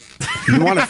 I just want to feel it. I want to feel it. Just let me hear it. Well, 2 of them. feel the I just want indifference? I just want to feel it. Yeah, Close your eyes. Stunned silence. Close your eyes. If anybody wants to see, there's a Donkey Kong kill screen coming up. There's a Donkey Kong kill screen coming up if anybody Now wants one to watch. person is Yeah, this one. turning their head. Donkey Kong kill screen might be this coming one. up if anybody Megaphone. wants Ready? to see it. There's a potential Donkey Kong kill screen He did if you it want to watch. already, right? Oh, he did it? Hey Todd, if you're interested, Todd. there Hey, might Todd. be a Donkey Kong kill screen in a couple minutes. And All right, No that's one it. looked. No one even responded. And Todd was too busy on his pinball machine, his No. Superman pinball machine. It was like he was an apparition. Yeah. He wasn't even a real person. No. He was a breeze. There's a kill screen, guys. I don't know if you heard me. No. So now you want to watch the 3-hour? Yes, I do. Okay, good. I want to narrate it for the people. So let's get started. So has Billy Mitchell commented? No, because he has but a lot did, to say. He didn't. Yeah. He hasn't directly commented, but he retweeted like something about it. Saying what? He just retweeted. A single gunshot was heard in the missile home. Retweeted. It's amazing. 1.2 million new Donkey Kong World record. Can I ask you a question, Travis? Sure, you can ask me anything, Bob. Ooh, I think he said anything. I know he knows everything. He said anything. Yes. Anything. Take your time. Okay. Take your time. Except for where is she?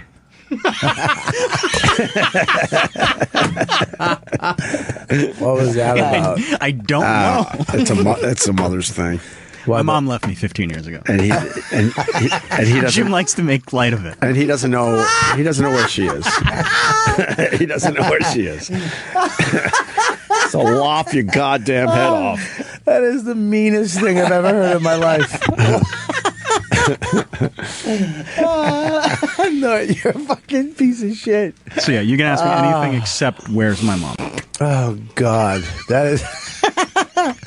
All right, all right. Here's the deal. Yeah. If there's a kill screen, right? West Copeland. There's a kill screen. There's a kill screen. Yeah. How do you get higher than that? Why is that? Because the variables in the game, it's not the same every time. You get more points if it's in. So even though there is a fireball, probably. Yeah, even though there's an ending to the game, different things can happen during the game that can get you more points. So it's all luck. Yes, there's a lot of luck involved. So he reached the kill screen. The guy who has the thing. Oh, now. I'm sure Yeah, he did. seems Yes. I got a bunch. You don't have any, Chip. But I bet you could get a higher score because they don't know what the high score could possibly be. Because this guy thinks this is as high as you could go, Right. Yes. but he's not sure. Okay. And where's your mom? I don't know. I told you I can't answer that Maybe question. maybe she's in Donkey Kong. Maybe she's getting a Like, kill screen. Maybe she's like it's like Tron. Maybe Yes, she's she at- is. Oh, very nice. Maybe it's like Tron, and she's the girl that Donkey Kong's trying to get. And there's a little Travis running up after her, and Kugel and Stars of David keep falling on him. You have to explain to Bob. Oh, she ran off with a rabbi. How do you? Is that what? Not a rabbi, but a very Jewish. I think he used to be a lawyer. Wow. Yeah. Travis, Jesus. Oh my God, 15 Trev. years. 15 years. Yeah. How old are you? 21. My God, she left you at 21. At that point, you might as well just hang in there. That's when your That's when it parents, gets easy again. That's when your parents start to like you again. Right. I know, that's when we're friends. Yeah, that's when you start hanging out with your parents. But that's when she decided she didn't want to be friends. Why? Because? Because you were watching these fucking atrocious movies. Yeah, I kept saying, Mom, there's a kill screen coming up. You want to see it? Yeah. So you don't know where she is. No. At all. At all. No clue. No. No. You don't think she's down in Boca? No. Where would you guess she is? Maybe she'll come to your show at West Point. Yeah. How great would that be? You want me, I'll take a nice photo with your mom and her fucking her boyfriend, her husband. When you're walking around, do you look to see maybe she might be in the area? Never. Would it bug you if she had a new kid? And she was just doting over him on her named him Facebook Travis. page? Travis 2. Travis the second. And she was just fucking, it was just her around a Christmas tree with 1 million presents. No. No, you wouldn't care? No. It doesn't bother you that she's gone?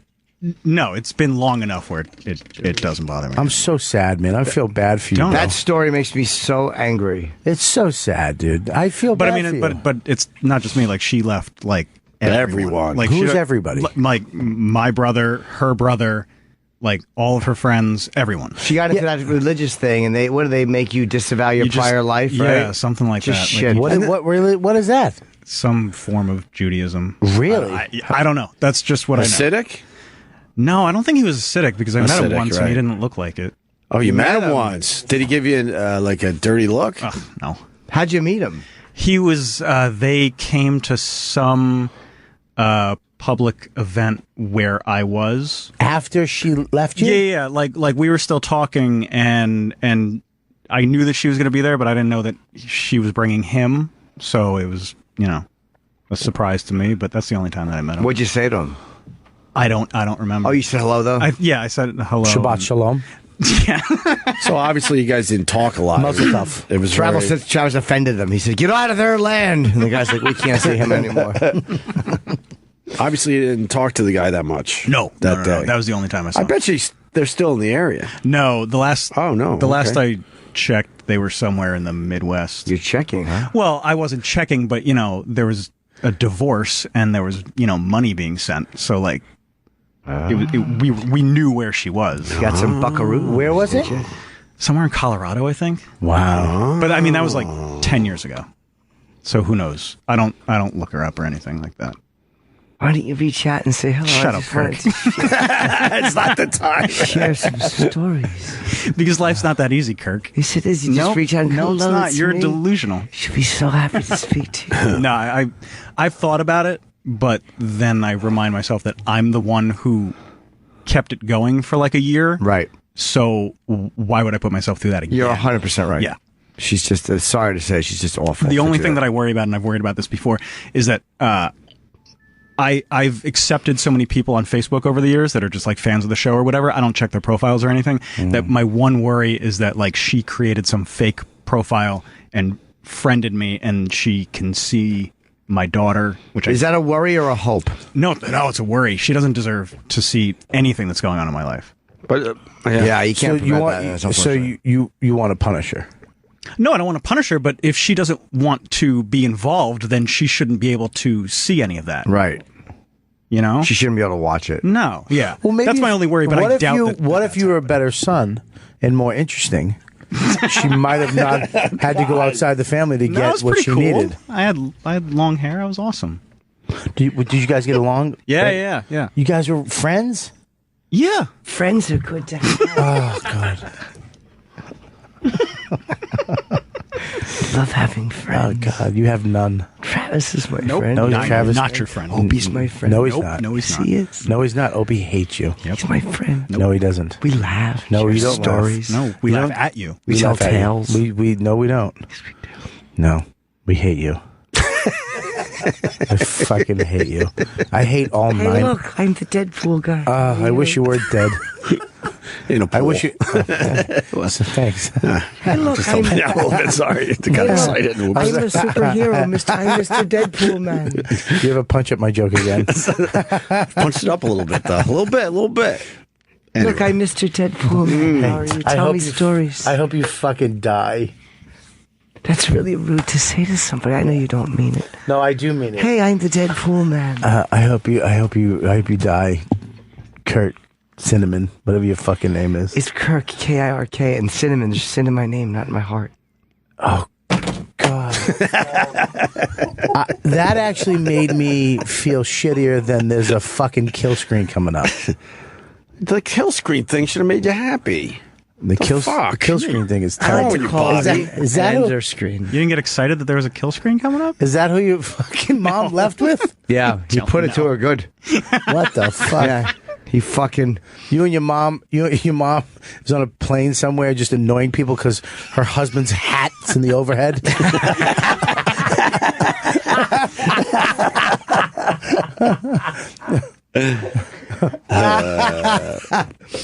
Oh no. Buddy, what the fuck? Hate list. Kurt Cinnamon, Kirk. Bat Dance, Kirk, whatever. SINNAMI, and Just- you spelled it wrong, but that's okay. It was for fun. There's sin in my name, not in my heart. Bobby, you got a lot of hate in your heart today. Your I hate do. list is growing. Yeah, Kirk Cinnamon, Bat Dance, Kill Screen. There was a couple other things in there. I like the Bat Dance. I hate. You don't like orange? Little orange on your pillow when you're falling asleep at night? No, orange. I'm going to try that. Try orange. I don't hate. I'm going to try orange, but I usually do I'll try mint if you try orange. peppermint. Peppermint. Your pillow. Difference. Okay. Yeah, dude, it cleans out your whole sinuses. No, it doesn't. Absolutely, it does. Put a tissue on your pillow. It's not- you don't need scented pillows. It's not a scented pillow. You put a little little dab. peppermint Oh, oil. it's terrible.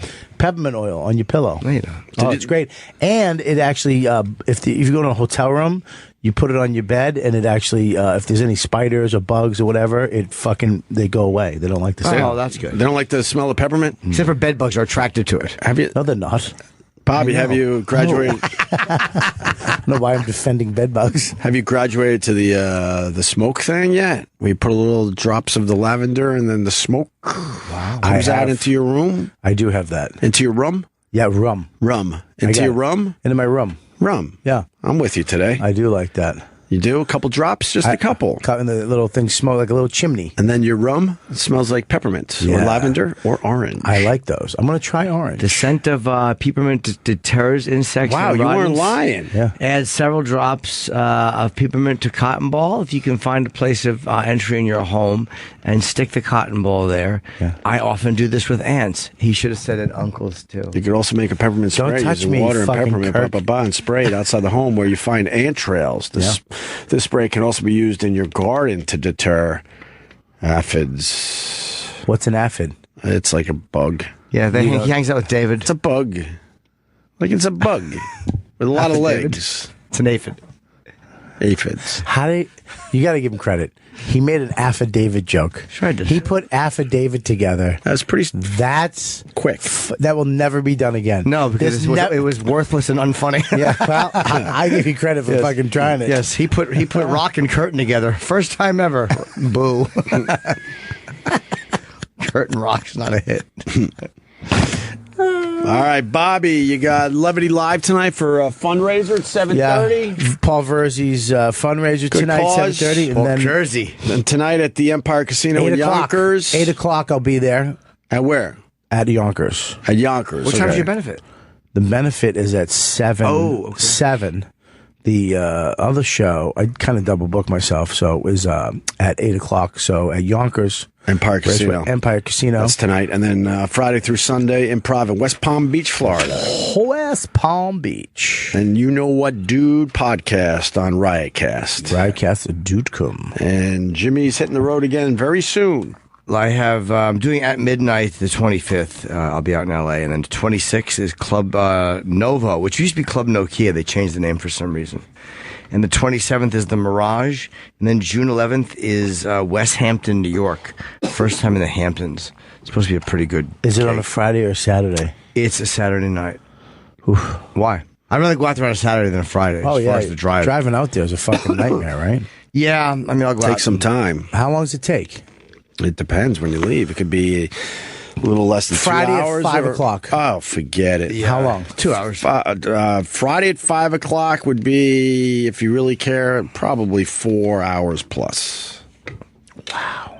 That's just the Midtown Bank on tunnel. it. Let's just get out of the way. Midtown Tunnel. Wow, that's crazy. It's only 5 minutes from the Midtown Tunnel. So we have that one tunnel. Can I always go out backwards? All right, let's go leak. Got Bobby Kelly in studio today. Babo. And you got to leave in a few minutes, huh? Yeah, I gotta go do a from the single soundtrack. my wife's have to go to school for the kid, and I gotta watch the kid. Oh, what? Like a little teacher conference? Yeah, she's gonna go. A little. This is how your kid's doing in school. whatever that is. What is he in? How old is he? He's not. It's a school behind the house. It's a preschool called Elmwood, and it's just this great place. Nice. It's like this old brick house, a stone house. Yeah. And it's like Hogwarts, and he goes there, and there's like 8 kids to a class, 2 fucking like old white ladies that are just pleasant. It's like Sesame Street energy. So, it's in a way, it's a waste of time. They're just going to be saying, "Hey, Max is doing great." Da da da. Ba, ba, Yeah, I hope so. But it's nice. It's nice to check in with the teachers every once in a while. They're going to evaluate and make sure you're not going to fuck up the whole class and be like a problem, right? Make sure you're not. Is that why they evaluate the kids to make sure that they're not going to disrupt anything? I don't even know if they're allowed to tell you if your kid's a problem at this point. No. Well, because everything's so fucking PC and careful, and you know. Yeah, I don't know. Don't they do I'll that let you though? know. Isn't there like a personality evaluation they have with kids, where they make you go through this just to see? They're integrating the kids now. Like when I was growing up, I don't go for that. Some kids, were, in another part of the school. Right? Did you have that in your high school? The hallway no one went down. Well, because there was a special section for different kids. Let's just say. Now they integrate them. They're all in the same classroom. They think this is a better way to do it. They had the juveniles in the basement. I was in that class. I'm not talking juveniles. I'm talking, kids that might be a little funny. Yeah. What do you mean? Like spectrum stuff. Oh yeah. No. When we were growing up, it was a separate part of the high school, Harbor Fields High School. They had a whole section that you remember where you don't walk anymore because you were heading into that area. Right, you might walk out with saliva on your shoulder. It was a different time. Your report would be eaten. It was a different time. It's like the hallway in Cuckoo's Nest. It's fucking. Someone starts shitting in your volcano for science project. The lights were a little dimmer in that hallway. You just knew to stop walking. No, we didn't have that. We had it at Harbor Fields High School. I'll call them out. They had that special area. But nowadays, they integrate the kids right into the classroom. Yeah, I wouldn't care. No, it's working pretty well. Yeah, I actually where we're at. There's a school. I don't mind it, to be honest with you. I'll make jokes about it, but I don't mind it. I have to make a choice in 2 years to either pay for him to go to the better school district. Because we moved like literally a block away from the greatest school district up there. Right. It's like a 9 out of 10 or a 10 out of 10. But the school district we're in is like a 6 out of 10. Right. It's where it's mainly Spanish and black kids. Where if the white kid would be the minority. But I'm talking to a cop up there, and the other schools, the white kid school, whatever. It has a heroin problem. Huge heroin problem. And the other school is actually, there's none because they don't go, that doesn't happen there because they can't afford to buy the drugs. So the high schools and junior highs over there are, it's and I don't mind my kid being around, getting a little diversity. I did. You paused after around diversity. Well, yeah. I mean, you gotta fucking say it right. I can't. The fuck? It's not 1942. You paused a little bit, though. You checked yourself. Yeah, because I hear my grandfather in my head. Right. But yeah, I mean, I don't mind that. I did. I grew up with. Sure, you turned out good. Well, it's all right. So you have a point. So I'm gonna have to pay the $18,000. I don't know. Hope he doesn't fucking boot heroin. I don't know what the right way is. I think a lot of people think if you have the money, you should pay for the private school, but the private school certainly has its own issues. I think it's and your if kid. you got a decent public school, that we all know, actually, I was talking to about this, and he said that Jim Florentine. What? And he said, no, and he said that he didn't mind the public school whatsoever. Yeah. I talked to some people that are like, yeah, public school's fine, don't worry about it. But no, I'm talking the public school up in Ardsley and all the public schools in Westchester are the best in the country. So rich people don't put their kids in private school up there. They actually just public school is like a 10 out of 10. Wow. It's like they're amazing school districts up there. Wow. But it just so happens there's a couple that are sketchy, and I actually fell into that one. I was a block away from the greatest. Yeah. So I have to pay like $18,000 a year if I want a block away. Wow. If I want Max to go to this one, I have to pay that much money. Fuck, man! For one block, can you just lie and go steal the mail out of someone else's mailbox? Well, I could lie. I mean, I could do all that, but now that we just said on the radio, I guess I can't. Let me say hi to Brian and Charlotte real fast. Brian, go ahead. What's up, fellas? Hey. Nassau County resident in my past life. BOCES, right? Can you talk about that a little BOCES program. Yes, I think that's what we had. What did BOCES stand for again? It was like, I don't know. It was for the kids who didn't learn too good. Yeah, I did both. Who did BOCES? E-Rock was in BOCES? Well, they had vocational stuff. They had TV production. So I got out of half my senior year by just going to TV production. Wait, what are BOCES? You're in BOCES? Yeah. What is BOCES? I honestly don't know. And he's spinning it, saying, "No, I was in there because I wanted to learn about." I did 2 classes in the morning. What is BOCES? And then I went to BOCES was definitely for the kids that were a little, let's just say, different. But what's it stand for? I'm trying to find out. I haven't thought of the word BOCES in a while, but he's right. Services. Whoa. Big, obnoxious, cock-eating shitheads. Jesus Christ. Yeah, that's it, Jimmy. Jesus Christ. What is it really, though? As funny as that is? Educational What? Services. What? Boards of Cooperative Educational Services. Yeah, you What cut does that yourself whatever you need. Oh boy, I see. Well, I see. there was like a certain number of kids who went there and did things like that, like E-Rock did, that did like some kind of a vocational training that actually paid off. Because I ran into a kid later in life that went there for mechanics, and he was making more money than I was for sure, and he was a little special. There you have it. Yeah. But now now they're integrating everybody into the classrooms. Yeah. Figuring everyone can learn from each other. I mean, it all depends on your kid. It's all good until you see one of these kids with a fucking death grip on your kid, and you want to kick him out the fucking window. Because Max actually touched his ears. Huh? Because Max accidentally touched his ears. Is that what happened? Holding Max over his head.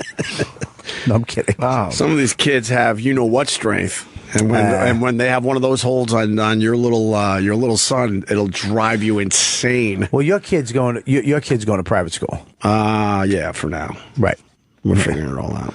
But yes. And you're going to have to pay. I mean, that's fucking crazy. In Manhattan, of course it is. But like I said earlier, I'm not really sure if that's the way to go. So we might reassess the situation. But if you put your kid in private school or a shittier school district, it really does depend on your kid's personality. Because if the kid's a good kid, even in the shitty school district, he's going to excel and he'll just be the motherfucker of that school. Right. What it came down for us, if you go private, then there's more teachers in the room, which is kind of nice. Instead of throwing them into the public school, kindergarten, it would have been one teacher for 22, 24 kids and maybe an assistant teacher. Yeah. And this one, he's got like 2 teachers, 11 kids. So that's a big difference. They got, more time. Yeah. More time to show them some shit. Yeah. That's what we were thinking. That's all. Right. So tell me about this desk you bought during the break. You started a story, and I said you got to save it for the air. Well, I mean, I don't know how interesting it is. I'm trying to. It's weird, and Norton's gonna fucking smash me for this. Why would I? You bought a desk. You need a desk.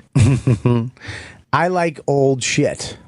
I hate old shit. Not antique. You and Voss. No. I don't like. Listen. I'm with you on antique shit. I don't like. Have you seen Voss's old shit? I don't like ornate, antique shit. I like mid-century. But does it look like Mad Men type shit? When I go into Voss's place and see all his old shit, you feel like you're going to your grandma's house. No, I don't like shit. that shit. Doesn't look like that, right? I like mid-century modern, like Mad Men. You ever seen Mad Men? Though that type, the 50s, 1950s, 1960s, upper middle class. Yes. But I also like type that would be at Nana's house when you were a baby. Yes. Yeah, I understand. Thank you. Trying to recapture the childhood that was destroyed. Yeah. Thank you. But you're building a man cave, I hear. Well, yeah, I'm trying to, get this little spot, or and whatever. Where are you building the man cave? Was that where the drums were? No, the drums are still in my office where they are. But where's the man cave? Huh? You have an office and a man cave? Well, it's not a man cave. It's a little side shed. You know what I mean? I got a shed, and a little piece of it, I'm making a spot that you can just go out and write or whatever outside of the house. And we have storage in the front half of it, and I'm putting a floor down, and I'm doing some wall stuff. I need a place to write, man. Well, because the kid, sit in a dark shed by yourself. No, it's not dark. It has lights. It has light. Any windows? Yeah, 3. Oh, okay. 3 big windows. You'll see when you come up. You'll actually love it. But I get inspiration from nature, man. I just want to look at the backyard, man. And write. Dude, man, you ever hear birds in the morning, man? I get out my pen, man. Yeah, break out that laptop, have your coffee, look out the window of the shed. Do you write or do you laptop? Nice. Realize you're sitting next to a rake. Kill yourself. Do you write or you laptop? I write. Actually, I've been writing on my iPad Pro. Oh, because it's so big and you can swipe left and look shit up as you're writing. Whoa! So I like that. Pro's big though, isn't it? It's fucking great. You like big. it? It's big. It's so great. I don't even use any. I take that on the road. I don't even take anything else anymore. I don't like the keypads for those, or I would. Just get the other keypad. They have the actual real keyboard you get. Oh, it's not like the one that folds? No, it's an actual keyboard. Oh, maybe I would do that. Yeah, they're great. Because when you're writing and you're like, oh, what is that? Or, I was like trying to think of, I was writing this thing yesterday with certain type of insulation and I had to look up. So you swipe left, pull up Safari, type it in. All the information's there right on the same screen, and then you can cut and paste and bring it in. But can you have Word documents and stuff like that on that? I thought they didn't have. You couldn't do certain I writing. have Final Draft on it.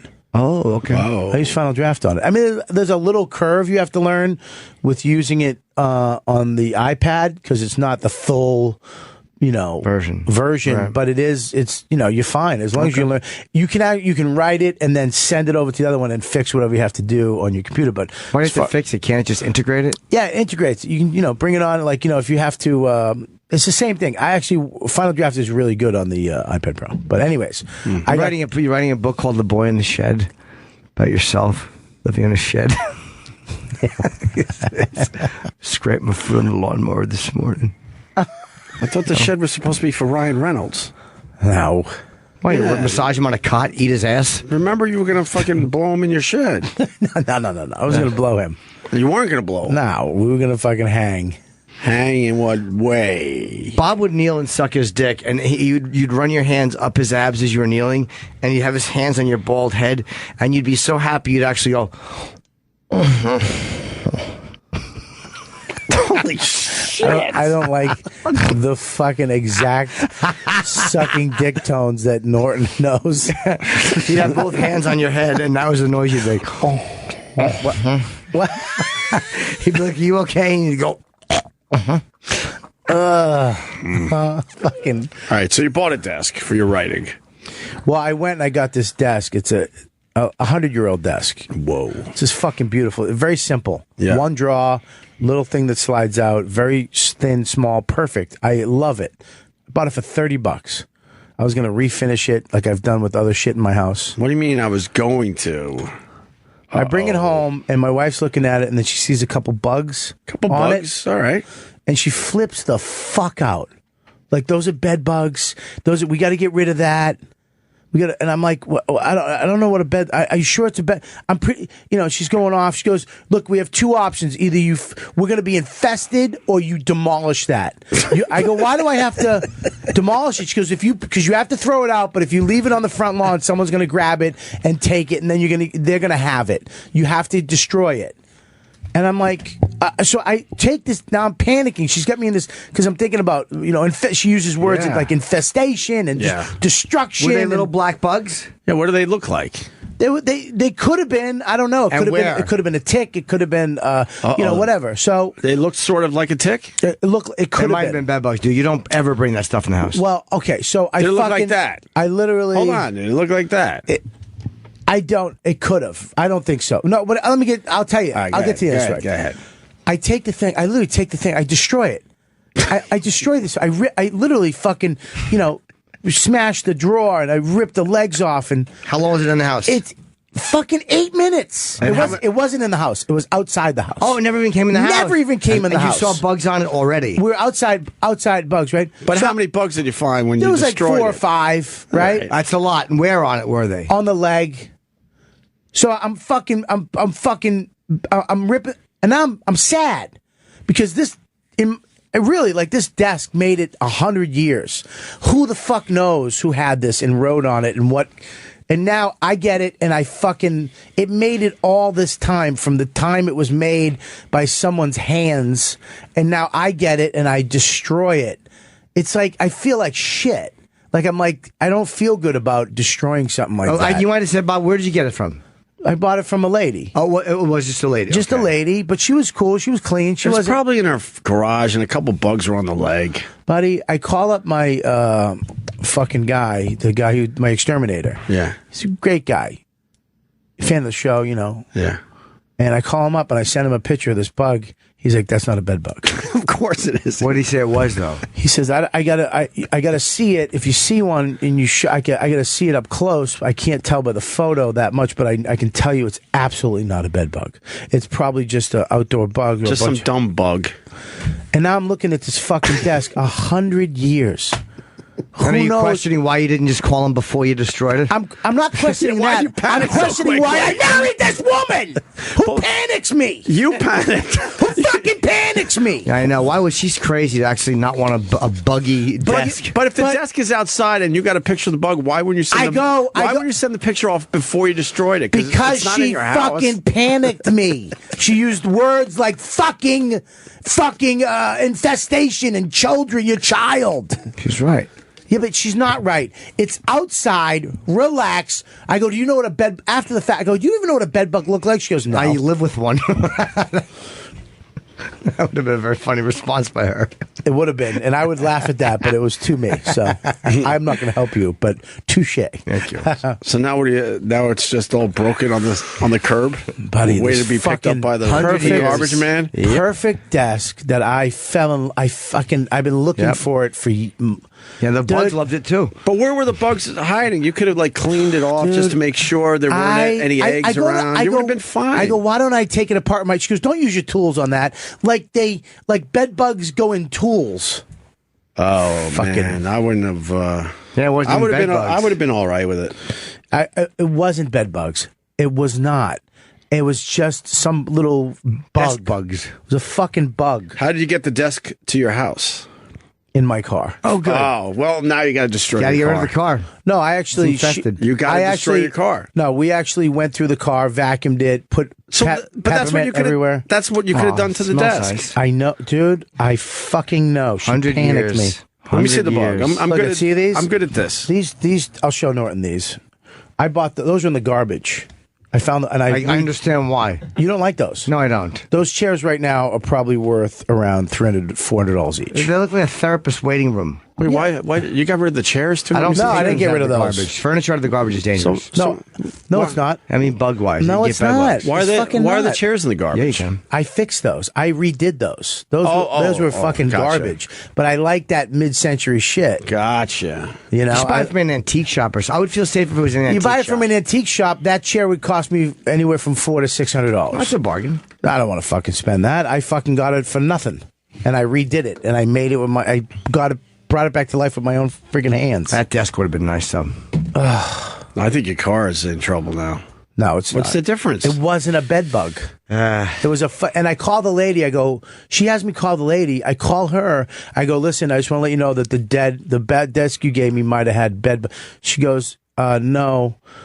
She calls me back. She goes, I had the desk by these 2 potted plants, and I looked on the plants, and there was a bunch of those little bugs on it.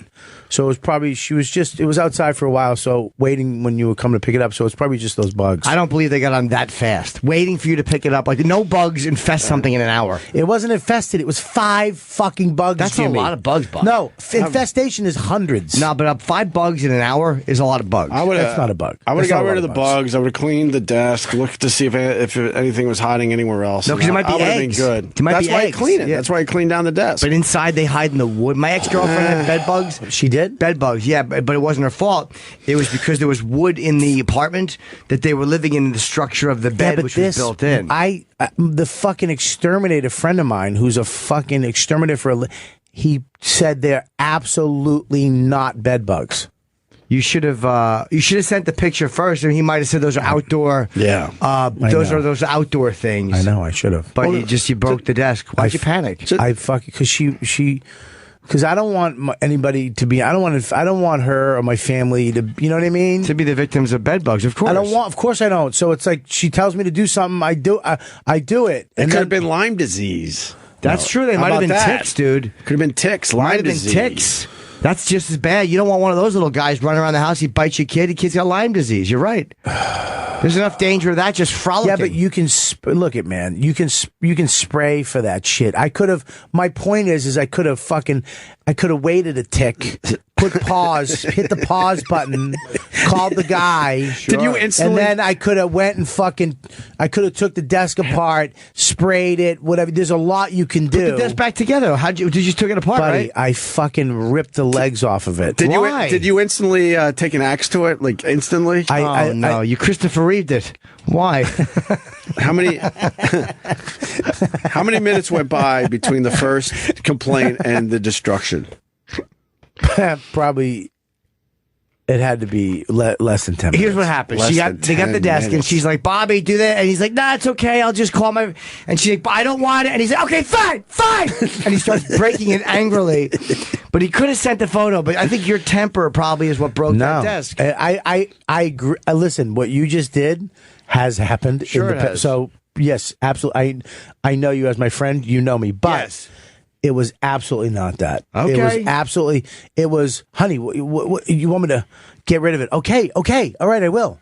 What do you want me to do? You have to destroy it. Okay. You have to make sure. Okay, I'll put it on the front right now. I can't believe. And I was like, oh, I'm so bummed. I love this desk. I can't believe I have to do this. I go, honey. I actually told her. I go, I don't know if I can destroy this. I don't. Oh God, you panicked because even when the desk is outside, you could have called an exterminator and said, had to "Fuck look it." at it. Now she goes, "Go look. Can you make sure this thing is bug free and spray it with some shit if you have to?" She goes like this. She goes, well, can't you fix it? I go, yeah, I'm a master carpenter. Yeah, I know how to fix a fucking desk that was built 100 years ago. Well, then what's the problem? If you can fix it. I don't, is the point, you fucking... That blows. It's fucking, you know, it's 100 years it made it. That does stink. 100 it really... All those stories that desk had, and that desk is killed. By Bobby. That desk was robbed of the opportunity to be in your shed. You know how happy that desk was you killed it? It was a suicide. The desk put the bugs on it. Like, oh no, this asshole put some bugs on my leg. Put me out of my misery. No, he was all excited to be bought by somebody, and then he saw me pull up. Like, oh boy, yuck. Hey, Bugs, come here. Do me a favor. Yeah. Come Come here. here. Hop it. Jump on me. Oh, well. The bugs had costumes on. They were just little ants that looked like bed bugs. Did you kill them? I killed a couple of them, but then... That old desk. How did you break the desk? I can't. I snapped the legs off. Oh, so and you then put the legs back on? No, not the way I did it. Oh, you on? I'm so fucking bullshit about this, and it's sitting there in a plastic bag. I am fucking. Why is it bullshit. in a plastic bag? So you you guys wanna are get that bugs to paranoid anybody. about the dumb bugs? Because she. Yeah, it happens. I'm fucking bullshit. Yeah, you don't want that. That's all you, man. It's all me. Did you take a It's picture of all the bugs? you. Did you photograph the You bugs? panicked. Let me Yes, see the it's bugs. all you. Let me see the bugs, Bobby. You photographed them. I'll tell you what they are. You don't know what should have they are. waited. I do like actually. I work with insects. You are one. You should have waited a tick, called your guy, have him look at your bug picture. Then you could have called an exterminator while the desk is still outside the house. Let me see the bug. The bug is going. Meh, meh. It's a tick. So you get it. Should I have a snow? No. Wow. Norton's gonna know this bug. That's Gary. No, I won't. There you go. That's creep. It's absolutely not a bed bug. It's too big. Bed bugs are short, little oval shaped. That's not a bed bug. Bobby, let me see. Let me see. It's probably too. a beetle. It looks like a beetle. Looks like of some sort. It's probably some beetle. Yeah. Some type of beetle. Oh Christ! I'm so mad. But there's 5 of them. Let me see that for real. Beetles, I'm not gonna fuck 4 with of your them. phone. Maybe that's Stuart Sutcliffe too. Let's text it to you. All right, I want a closer look at it. Was that his name? You got a good picture of the bug. Yeah. Yeah. Did you tweet the bug out? I've done that before. People will know the name of that bug in seconds if you tweeted that. I was out. in a hotel room and I tweeted pictures of something. I wasn't sure what it was, and the fans kept giving me mixed reviews, so I made them move my room. So mad. Yeah, that's not a bed bug though, but I would creep me out. But let me see. I think it's a beetle. Well, bugs are fucking creepy, but I don't think that one is one that's going to be a problem for you. Did you text me? Yeah. Oh, here it is. They might be. They're too big to be ticks, I think. No, I know what a tick looks like. That's easy. It's a bug. It looks like a beetle. That's nothing, man. Or beetles. I'm so mad. Yeah, these little Ed Sullivan introducing them. How big was it? Ticks are dots. Ticks are not big dots, I guess. How big was this? That was small. I mean, that's like how small? Like, small. It wasn't that big. Was it over 4 pounds? Dude, you should tweet this out. Someone will know the name in a second. I can't because it doesn't make a difference what it is now because the desk. It might be a tick. The Dude. desk is, but the desk is done unless the guy who's going to tell me that it's not a bed bug is a master carpenter for real and can fix my desk. It doesn't matter. I'm tweeting this out immediately because now we just need to know, right? Yeah. Before you leave, let's do this really fast. What bug is this? Oh my god, I forgot what time it is. I'm just having a fun time in here. Let's do this. My god, are we doing this in real time? I know. I'm sorry. This is like fucking. I wanted to mention you. It's a bed bug. Yeah. Okay. Robert Kelly. Wood bug. Is there a wood bug? Sure. There's also a wood knot bug. I want to fucking. No. I understand. What a fucking asshole. Yeah, it might be a wood bug. All right. Yeah, wood beetle. All right, it's tweeted. There it is right there. Is that it? Which one? No, is that what's that one? No, Bob, that's a horse. I'm telling you, this bug is nothing. This bug is nothing. We'll get some answers. I hope not. Very, very What are soon. those? What the fuck are those? Iraq. Oh no. Let's get that's to 'em. fucking The weird. wood borer carpenter beetle. Wood borer. Oh no, it just tells bad stories. Those are motherfuckers. To wood? yeah. To trees? So I was walking through the grass. But I'm not. Wow, look at that. How many shit. of these fucking? That's fucking ridiculous, man. Yuck. Who needs Fuck all that. that? Yeah, They bore into your wood. Go fucking kill them. Not a tick. 100% already came in. Not a tick. I didn't think it was a tick. they bite? I don't think it's a tick. I don't think it's a bed bug. I'm either. so fucking mad. It's that a bat. You had bats. My desk is ruined. Yeah, it's destroyed. Fucking looks like the bug that's on the cover of the Daily News. Yeah, but that's a tick. That's lice. That's lice. Maybe it was lice. In the grass? No. Oh, Jesus Christ. Oh, look at these little stuffed beetles. Let's see. People are just retweeting the fucking picture instead of telling us what it is. The guy wrote, this guy wrote, Jeff Luz, you're supposed to be the man. Tell her to calm down. What the fuck are you doing, bro? It's just a bug. You did panic. No, she panicked me. But all right. And you know what? He's absolutely right. I should have went, you know what? Relax. You should have went with Relax. We're keeping the desk. Chill the fuck out. Looks like a ladybug. It's not a ladybug. It'd be funny. It was baby ladybugs. Fucking asshole. It's a Mexican box helter wood borer. What? I don't know. Yeah, He's wood fucking- borer. I bet it's it's just- a wood borer. Wait a minute. bet you. What? Let's see. Not a tick or a bed bug. Not a tick. So it's, I don't know. I But fucking hate they don't know exactly what it is yet. I bet it's a beetle of some sort. There's so many kinds of beetles. I bet you it's a beetle. Fucking ridiculous. Yeah, you killed 5 beetles. They're probably grass beetles. They hang out. I'm fucking so mad. Yeah, now I have to go you'll never find get that another one desk. back. Did you actually kill the bugs themselves too? No, it killed the desk. Why don't you go to Home Depot and get one? So I don't want a fucking Home Depot desk. I want a 100-year-old desk. So those bugs are living in your yard now. There might be some kind of foreign bug. No, they're in a bag. They're not in my yard. Yeah.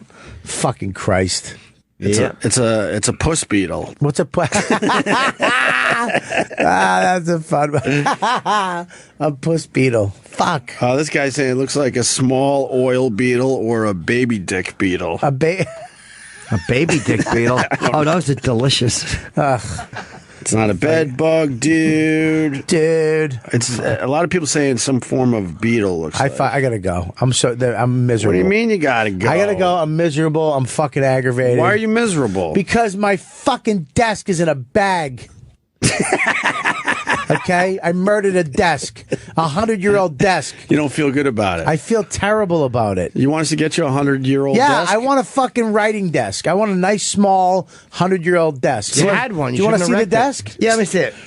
See if the lady has another one. Yeah. Possibly a She root doesn't. weevil. Look up root weevil. I fucking hate it. Root weevil. What the hell's a root weevil? Uh-oh, not a beetle, no outer shell. Okay? Ah. It looks like a chippa bug. What's that? What's that do? Just tell jokes and crack everybody up? Did you look up the root? Yeah. Oh, That's the root. Doesn't look How like big it. he is. yeah, it's really cute. You gotta come up soon. All right. No one's really coming up with the answer, Bobby. Sorry. That looks like it right there in the middle right, the black one. What is that? No, all the way over there. What is that? That looks a little root weevil. Yeah, Yeah, look at that. That's it right there. that's a root weevil. Look, that was the desk. Well, that's kind of nice. That's the desk. Yeah. That piece of shit. Let me see You fucking asshole. I thought it was the elaborate desk we were looking at on the No, thing. I don't like ornate. I told there's- you that. There's nowhere. Yeah, but I don't know I who don't- he is. I There's don't- nowhere where the bugs can't hide on that desk. I don't. You- look, that's Christ. 100 years old. Yeah, Look, It's exactly. a writing desk. It's a very That simple. fucking hunk of shit. It's not a hunk of shit. I was gonna refinish it, Yeah, sand good it for down. you. It was gonna I'm be nice. glad the bugs killed it. That desk sucks. what- I thought it was that. I literally thought it was that amazing desk. No. and you throw me that fucking that piece of shit you're worried about replacing. It's a fucking old Shut desk. up. Tape 4 rulers to your Deadpool DVD. Deadpool. Fucking right on that. That desk sucks my asshole. I got the scientific name of the bug. I hate that desk. I would have broke that desk if you didn't. If you showed me that in your fucking shed, I would have smashed it. Dad, you look at this thing. I rescued it. You would have heard splintering.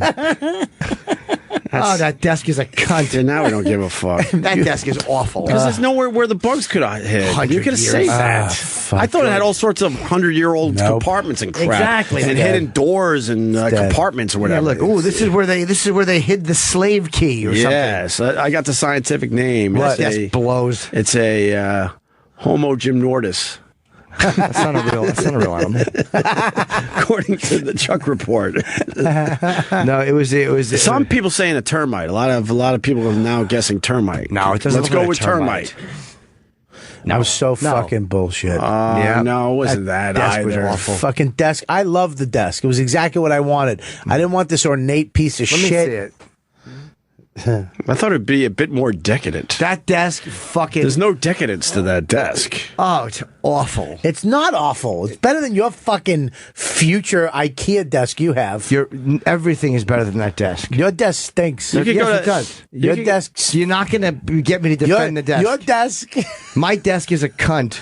I wish Bugs were on it. Bugs won't even go on my desk. I hate your However, desk. they will go on your desk. Your desk belongs in a community college. How would you know? I went to one. Oh, okay. I think graduated. I went to one. I went to one. I went to one. You can Buddy, go to Pottery Barn and get a desk. You just can't as get good. that. Yeah, you can. First of all, I'll tell you why. You would get a good I'm going to tell you why. Pieceofshit.com.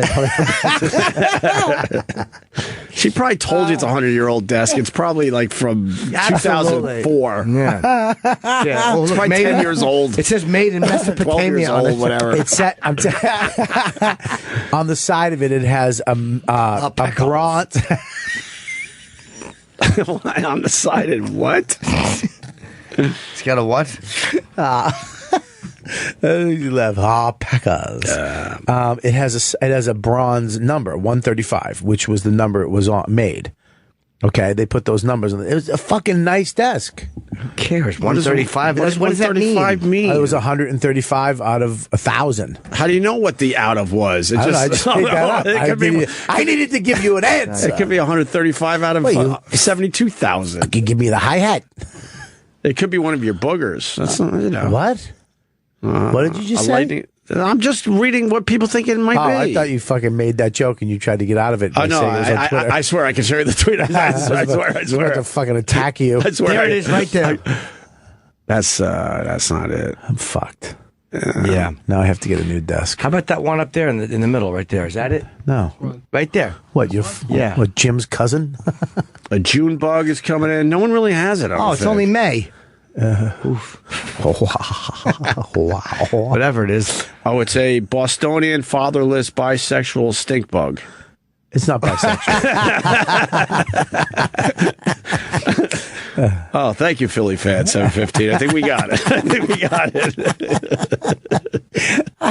Damn. You killed that desk. Fucking assholes. They're saying to go to the Hudson Valley area for your desk. Get Where? an old desk in the Hudson Valley area. It's a Yeah, big that's fucking irreplaceable. area. An old piece of furniture. Nowhere to find those. It's hard to find. There's a lot of things that are hard to find, Jim. There's a reason that's hard to find. Everyone breaks them when they get them. Huh? Terrible desk. Hey, that looks like it might be it. Is there a website, terribledesk.com? There's a lot of things that are hard to find. A girl with hands smaller than you. Yes, that is. Who wants that? A boll weevil? No. Every time you get a high five from your chick, it hurts. Jesus.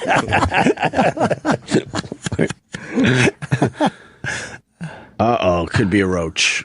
It's not a roach. I know it's not a roach. No, not at all. We're not going to scare you with that. Roaches shit. wouldn't. I love being out of the city. There's no fucking roaches. You got field mice, though. Yeah, exactly. Yeah, I got rabbits. the field I got mice. little baby rabbits. Deer You ever see a baby rabbit? No. I did. Adorable? I saw. You can't fuck if you don't think a baby rabbit is adorable. You're fucking you. There's something wrong with you. I saw a baby rabbit. I kicked it. No, you didn't. Yeah, I did. Against the wall. I guarantee if you saw a baby rabbit, you'd go. No, its little nose was twitching, and I took it as a sign of disrespect. So I football punted it into a wall. What happened to it? What hit the wall? Killed it. What'd you do with it? Fucking laughed at it. Kicked it out my door. This is in your In my house. Was doing that little nose thing. Yeah, A little twitching? Twitch on the nose? Yeah, disrespecting me. And it was like wanting me to pick it up and feed it like milk. And so I fucking took that disrespect. I took my foot and I planted it right into his ribs. I don't think rabbits drink milk. Yeah? Yeah. Not this one. Yeah. This one drank my shoe. Bobby, they want you to tweet out the desk itself. Disrespected me. Yeah, you should. Maybe this is one of those desks where you buy it for $30 and it's worth like $100,000. Well, you know, I Oh my God, would that be the greatest? That would rule. Didn't have a 135 on it, did it? Yes, it did. Oh, That happened, my boy. God. The furniture that I bought from the lady who we bought the house from, we bought it for $500. All this furniture. And I was going to sell it. I was going to give a piece of it away for like $200. I just wanted it out of my house, this credenza. And the lady goes, I don't know. I might buy it. Does it have anything in the drawer and like names?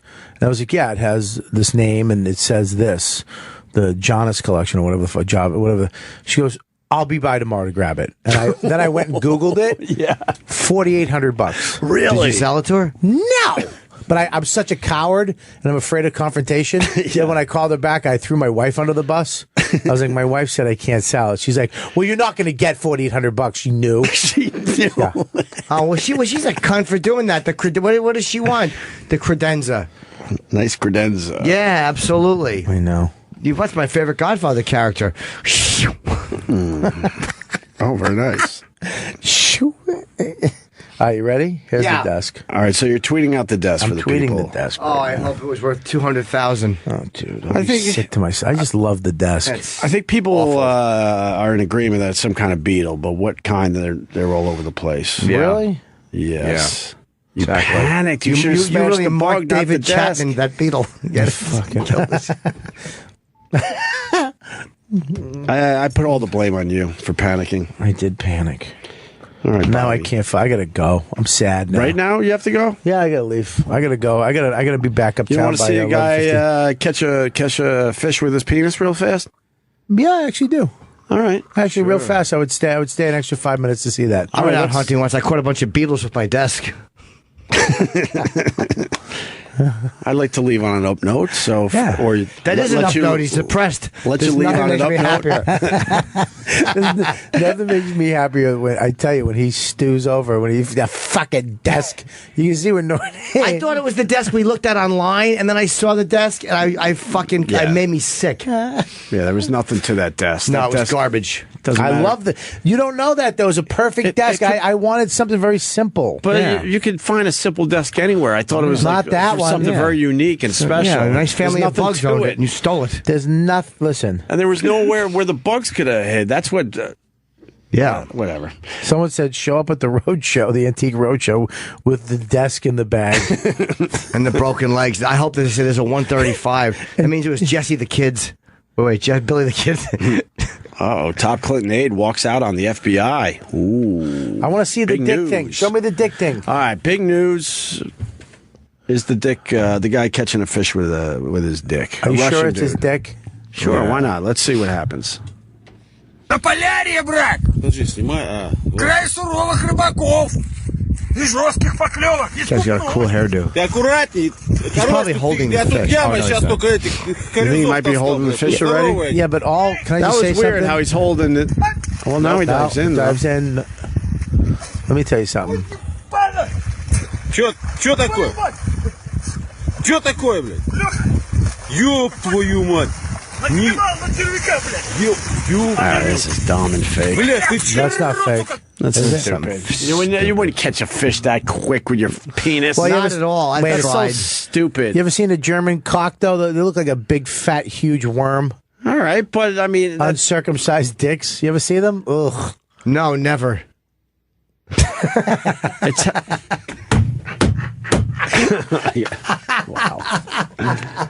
wow. Let's end on that note.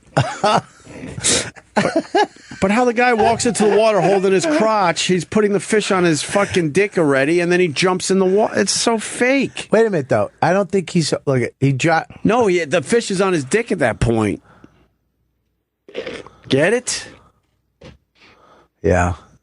That's bullshit. The whole thing's bullshit. Bro Bible. Bull sugar. Boo to the Bro Bible. Bunch of bull sugar. All right, let's do this, Bobby. Yo, buddy. Let's do Levity Live tonight for the fundraiser. That's a good cause. 7 o'clock.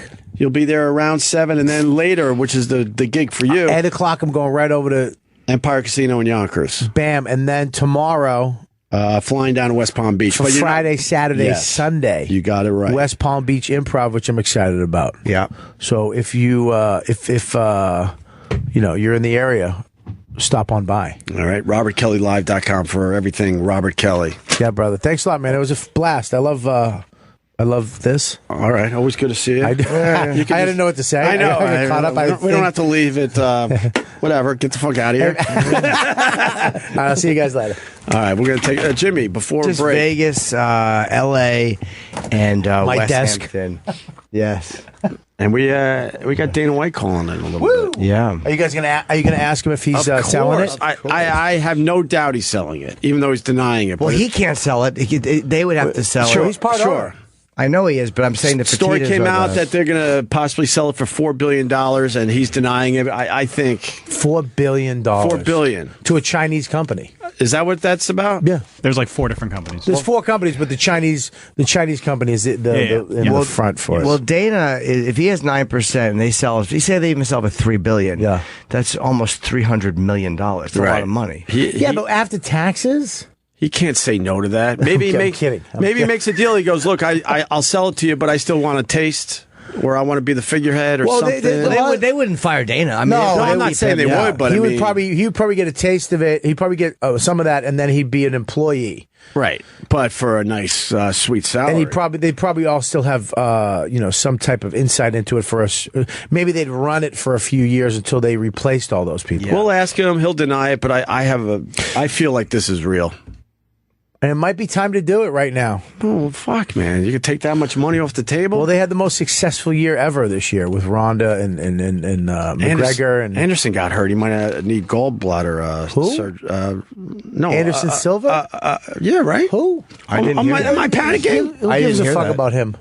He's the third fight. He's not even the co-main event at this point. Silva against Uriah Hall. Yeah, he's out of the fight. I didn't know that. That was yesterday. Oh, he got hurt. And all right, I did have it right. I panicked on I myself. bet you Uriah Hall's happy because he fucking idolized Anderson Silva. He really wanted to fight. And supposedly he might need gallbladder surgery. That hit yesterday afternoon. Oh, my God. The audacity. Get it? Gall. Wow. All right, Bobby. Hey, God bless America. Going to be talking to Dana White in about a half hour. Wait. And, bless you. Someone on the old Twitter. Good old Alex in Boston. He's a good one. Good egg. Asked Dana about his playhouse in Maine. Do you know about his playhouse in Maine there, Jim Norton? A playhouse? What's that mean? He bought 10 houses, knocked down 8 of them. He has cars, motorcycles, dirt bikes, 4-wheelers, and a go-kart track. That is rich. Yep, man. Hold on. Can you imagine? That'd be nice. What are you doing over there? Eric. Well, trying to look up a video Kenny's telling me about. Oh, I wanted you to look up the Dana White thing. What are you guys Googling? Black cut? I can't quite see it. Kenny wants us to watch this video? He says this one would be pretty good. Sex with what are we looking at? Where'd it go? It's supposed to be a gentleman engaging in activities with a fish. Oh, boy. Oh, we saw this one already. Yeah. Yeah, we saw this. That's real. Huh? That's real. Yeah, that one we saw. That's the one where the guy's having, let's just be honest, he's fucking the fish. Yeah, we did this video months ago. Maybe you guys weren't here that day. Right. Maybe you were on the road. Sex with fish. But anyway, look up Dana White's Playhouse. All right. Supposedly he bought 10 houses in Maine and knocked down 8 of them. It comes up. UFC president says banger. Do you see it anywhere there? No? Anyone?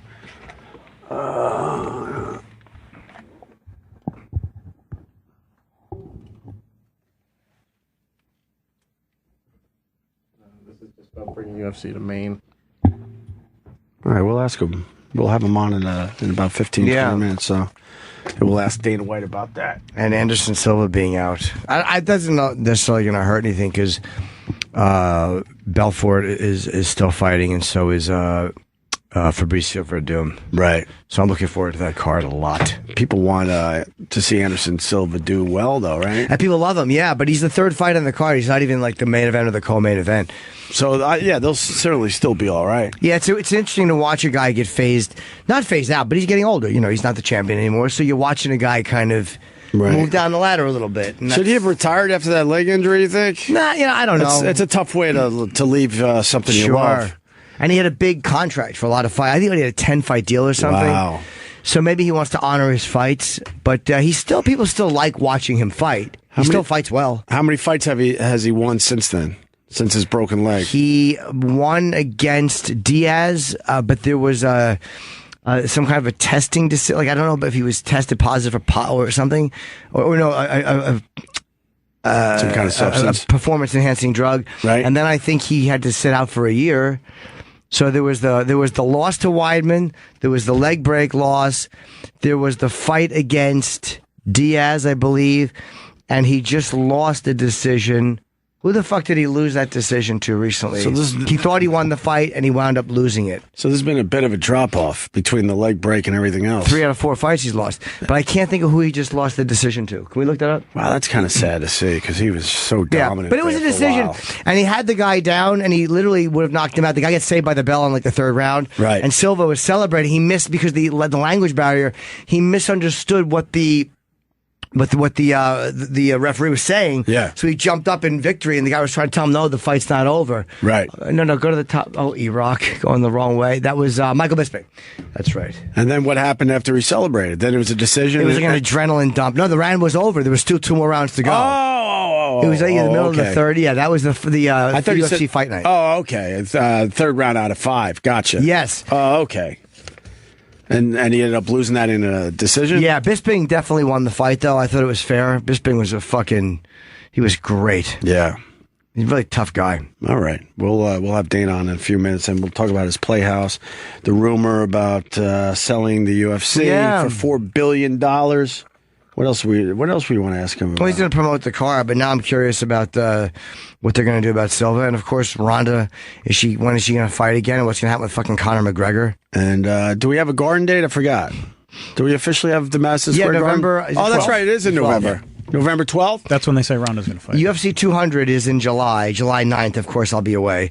And then I think November 12th is in the... right there. See how he knocked him down? He knocked Bisping down. Watch. He jumps up. He puts his knee in Bisping's face. Watch this right there. Boom. Boom. Oh, my God. He knees his chin. Bisping's down. And Silva walks away. Right. Like, what the fuck you doing? He jumps up on the cage. He thinks he won, but the round had ended. Right. Huh. Oh, that's brutal. Would you want to take one of those knees to the head like that? No.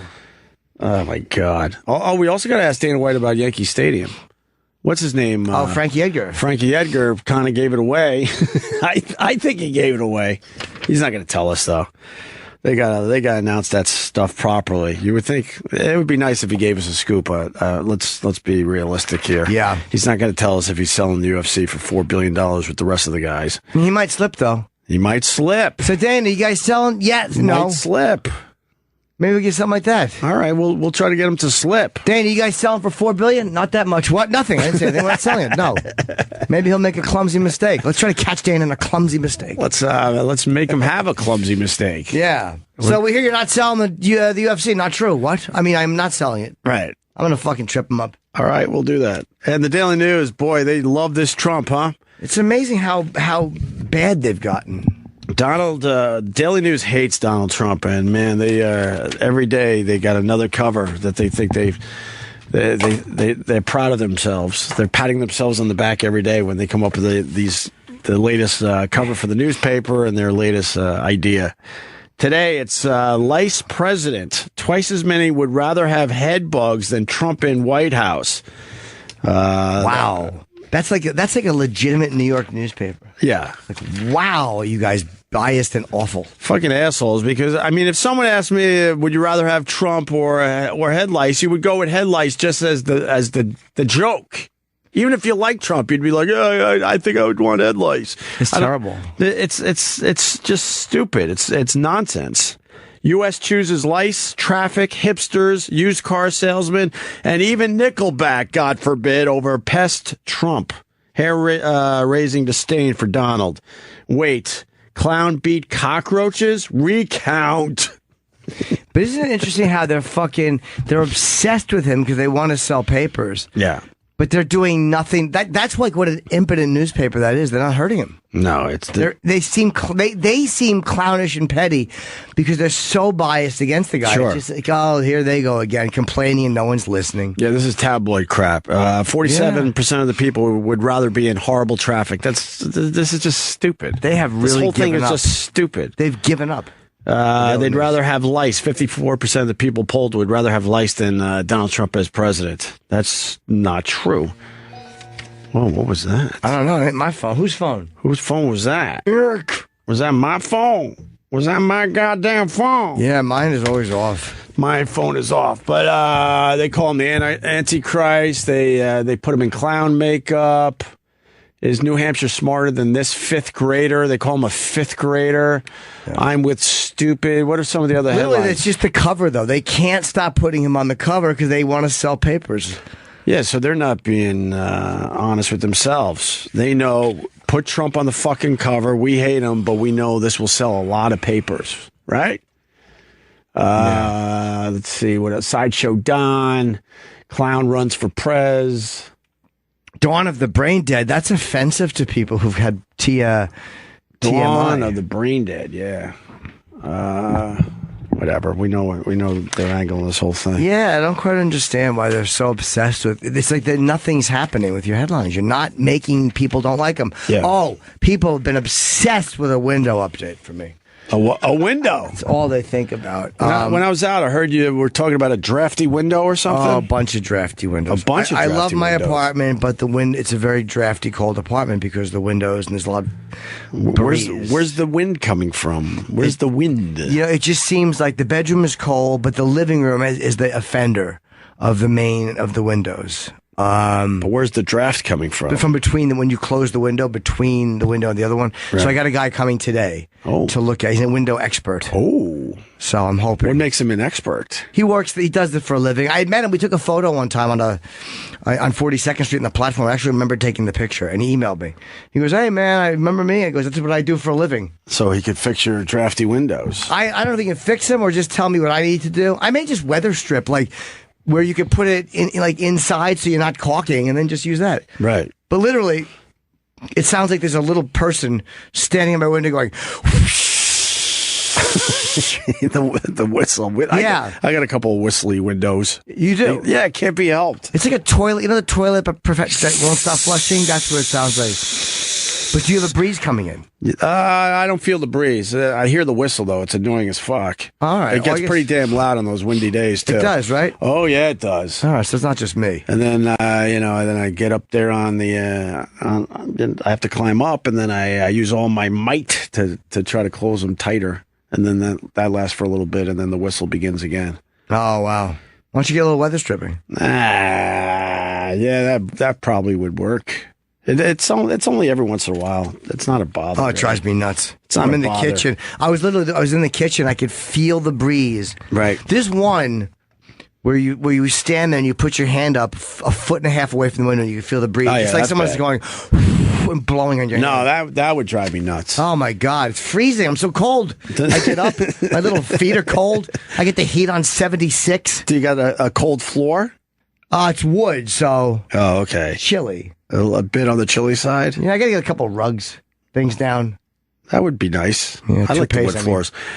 Bernie Sanders won West Virginia primary, But can't he not win because of the fucking superdelegates shit? the superdelegates make it very tough. That, and he's pretty much got to win the remaining states. Yeah, he's trying to convince the superdelegates to vote for him instead of Hillary. Right. So if he keeps winning all the way through, they might just switch. What a rigged, shitty system. I don't like that superdelegate thing. All of it. That doesn't seem like that's the voice of the actual people. No, man, it's so bad. You get actual people that then have a special vote. I don't understand it. It's all bullshit. Well, it does feel like bullshit, and it feels a little rigged. Right. It just feels like they know how to manipulate the system. I'm watching this My Pillow commercial. It's really enraging me. Why is it enraging you? I just don't like how the guy is like so proud of his pillow. It might even be an amazing product. Dude, I got a couple beds recently, and they talked me into their special pillow. at one of these sleep fucking places. I forgot where I got my mattress now. My beds. The pillows suck. Of course they do. They felt great in the store. They're like, hey, lay down. And I guess you're just tired because you've been wandering around all day, so anything feels good. And I brought these things home. They're extremely heavy, and they don't move. They're like... That memory foam stuff? I don't even know if it's memory foam. Does your head sink into it? No! I don't like those it's heavy just propped ones. up tight. I hate those. Those are It doesn't foam move pillows. this fucking thing. They stink, those rock pillows. But in the store, it felt wonderful. Yeah. I guess because you just make a quick decision. I mean, pillows are kind of important, don't you think? I need a certain pillow. I like a nice... What enraged you about that commercial, though? I just didn't like that he was fluffing it up in this pictures of him and his son. Like, oh, look, we're making pillows together. Hey, look at I don't us. care. Yeah. Not concerned. They gave you one when they ran ads on the channel. Yeah, again, I'm not saying it was a bad product. I just didn't like the commercial. I don't remember it. I know I have to buy a new bed. I had my bed since we were on NEW, and that bed sponsor... And I finally got rid of my fucking frame. I had a girl frame. I had a girly bed frame. It was very lavish. Why would you have a girly bed frame? I didn't realize it was girly when I bought it. Oh. I thought it was cool and rock star-ish. And I realized, no. It was just ornate, like Bob was saying. It was like metal, but it had like patterns on it, and it was just sucked. Race car bed. Kind of. Oh, no, nothing. It wasn't even that cool. So I got rid of it, and now I have no bed frame, which is nice because I have a small area between the foot of my bed and the window. Yeah. That's the one thing about my bedroom I don't like. Besides the lack of companionship, I don't like the. Well, I mean, you gotta give that time. Yeah, I do. But I mean, I just want to get new furniture. My furniture's shitty. Right. Well, really bad furniture. All right. Is Ted Cruz entering the race again too? I was hearing rumors about that. Why would he? I don't know. He's out. He's out, and then you got Paul Ryan meeting with Trump today. That's not going to go well. They're both going to go in with their agendas. They're not going to listen to either side, and they're just going to leave thinking the exact same way, right? No, they might compromise. In what way? Well, they both need each other to a certain degree. Trump says, I don't need anybody. I don't need the party unified. Well, it doesn't matter what he says. But yeah, he might not need it, but to get stuff done, eventually he will. Right. Sure. Ted Cruz's wife compares his failed presidential campaign to the movement to end slavery. That's good. She should. Heidi, she's a bright woman. Ted Cruz's wife compared his presidential run to, okay, I don't want you to feel like any of this was in vain. Heidi Cruz told Cruz's National Prayer Team. That's good. They helped. In a Tuesday conference call, this doesn't always happen on the timing of man, and God does not work in 4-year segments, she added. Well, then why are you asking God for anything? If you know God doesn't work in 4-year segments, why are you fucking wasting everybody's time yapping about it? Exactly. Just shut up about God. Be full of faith and so full of joy that this team was chosen to fight a long battle. We lost. Think that slavery, it took 25 years to defeat slavery. That is a lot longer than 4 years. That's good by 21 years. Yeah, she's right. I can do the math. That's 21 years longer. Maybe God thinks your husband's a dick. Yeah, do you ever think about that? maybe God's actually realized, wow, your husband's a dick, so no, we're not going to make this happen for you. Sorry. Maybe God thinks your husband's a fat-faced weasel. Right.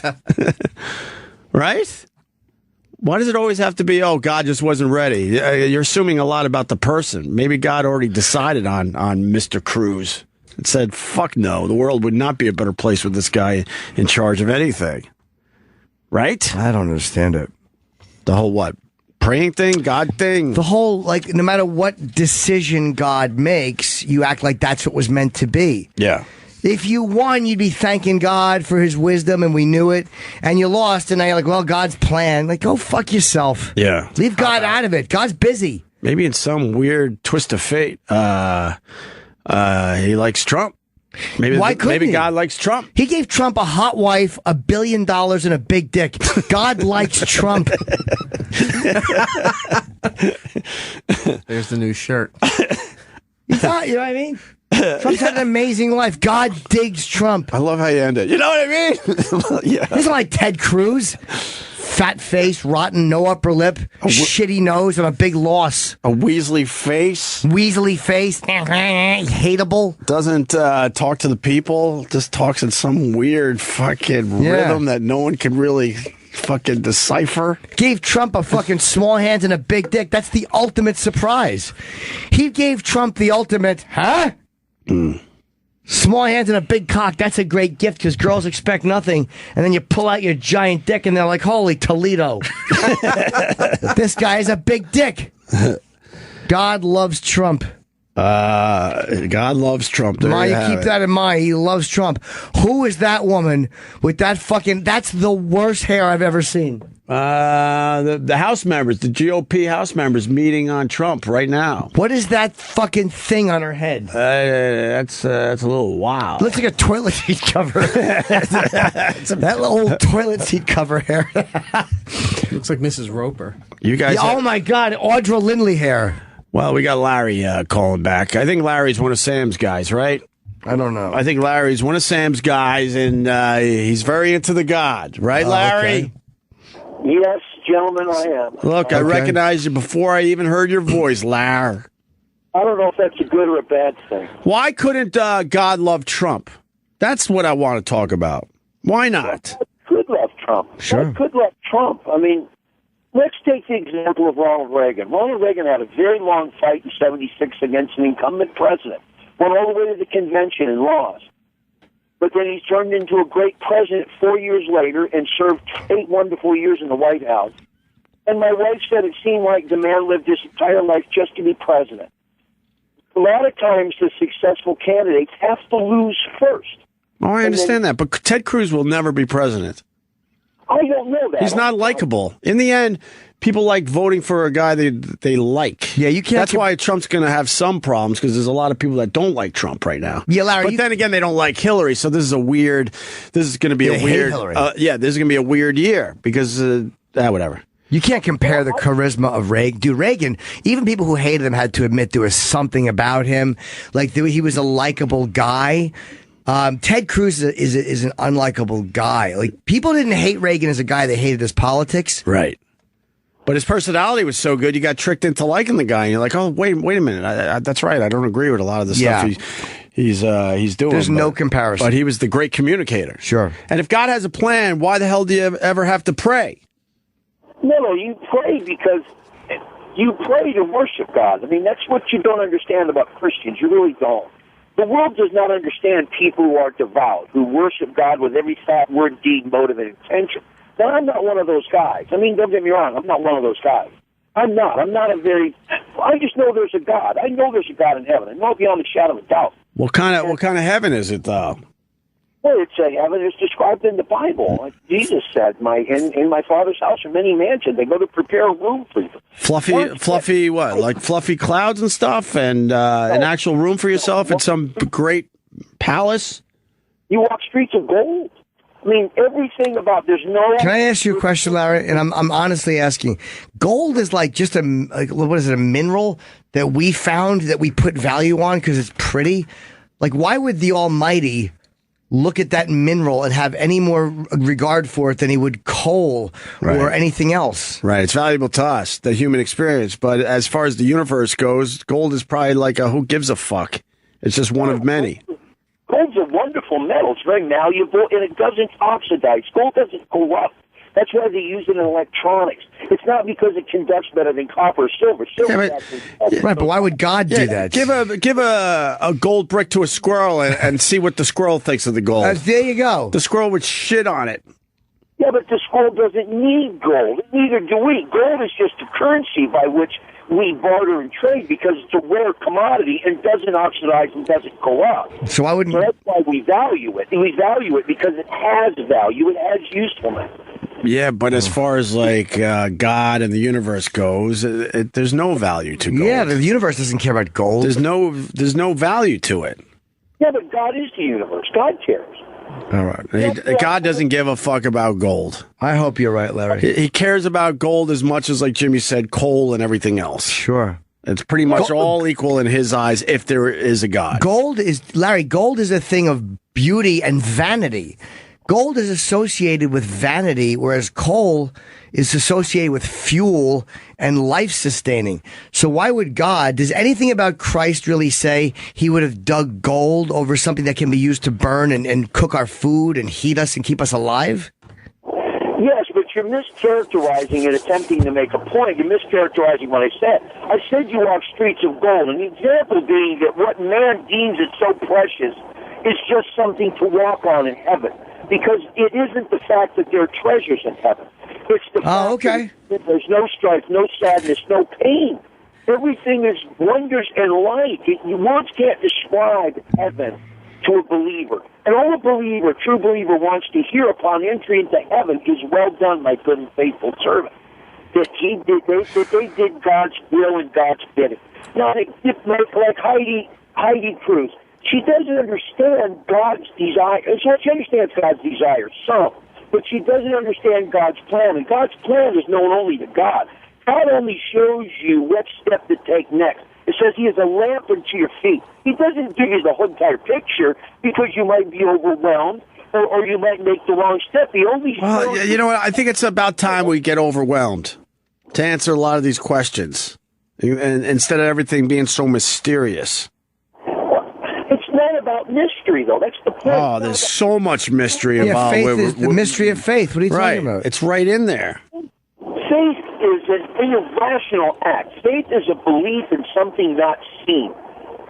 Okay, that's what it is. But once you take that... How convenient.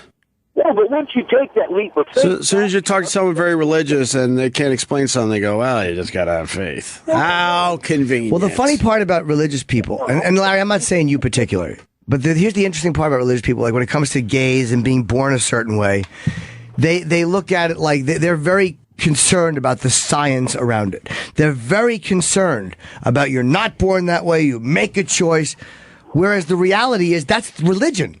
You're not born religious, you make a choice. But it's interesting where like religious people where they put such strength and faith in science and where they don't. No, but see, you're still mischaracterizing faith. Faith is belief in something that's not seen. That's the definition of faith. Faith is belief in something not seen. Please say it again, because I really didn't get your definition yet. I understand that, but it's true. Faith is belief in something not seen. Faith is what? Belief in something not seen. Belief in something. Faith is belief in something. Okay. Now, once you take the leap of faith, when God touches you, and He touches you, He does, because you have to see that in John chapter 6, when it says, no man can come to me except the Father will draw him. That's what the Savior says. The Savior says God draws you to His Son. God actually touches your spirit. Hey, Larry, you know the Bible pretty well. Doesn't it also say not to eat like shrimp? Yes, it does. It's a terrible food. So why doesn't that strike you as just silly? No, because what do you mean shrimp's a terrible food? Yeah, I got to stick up for the shrimp lovers out there. I guess God doesn't really care for shrimp as a creature. He's made them by mistake. And if there truly was a God, and I mean, whatever you want to believe is fine. If it makes your life better, I'm not going to argue that point. But if there was a God, wouldn't He be burning down the red lobsters? Wouldn't God be pissed off at red lobster? No, because shrimp and lobster and the other shellfish, they're the garbage cleaners of the ocean. They take care of all the trash in the ocean. That's why you don't eat them. They're not healthy for you. That doesn't mean they're not delicious. I know your shrimp. They're delicious. But they're not good for you. What about cheddar biscuits? No. Hey, Larry, what about cheddar biscuits? There's a lot of cheddar biscuits. They're not good for you. All right, Larry.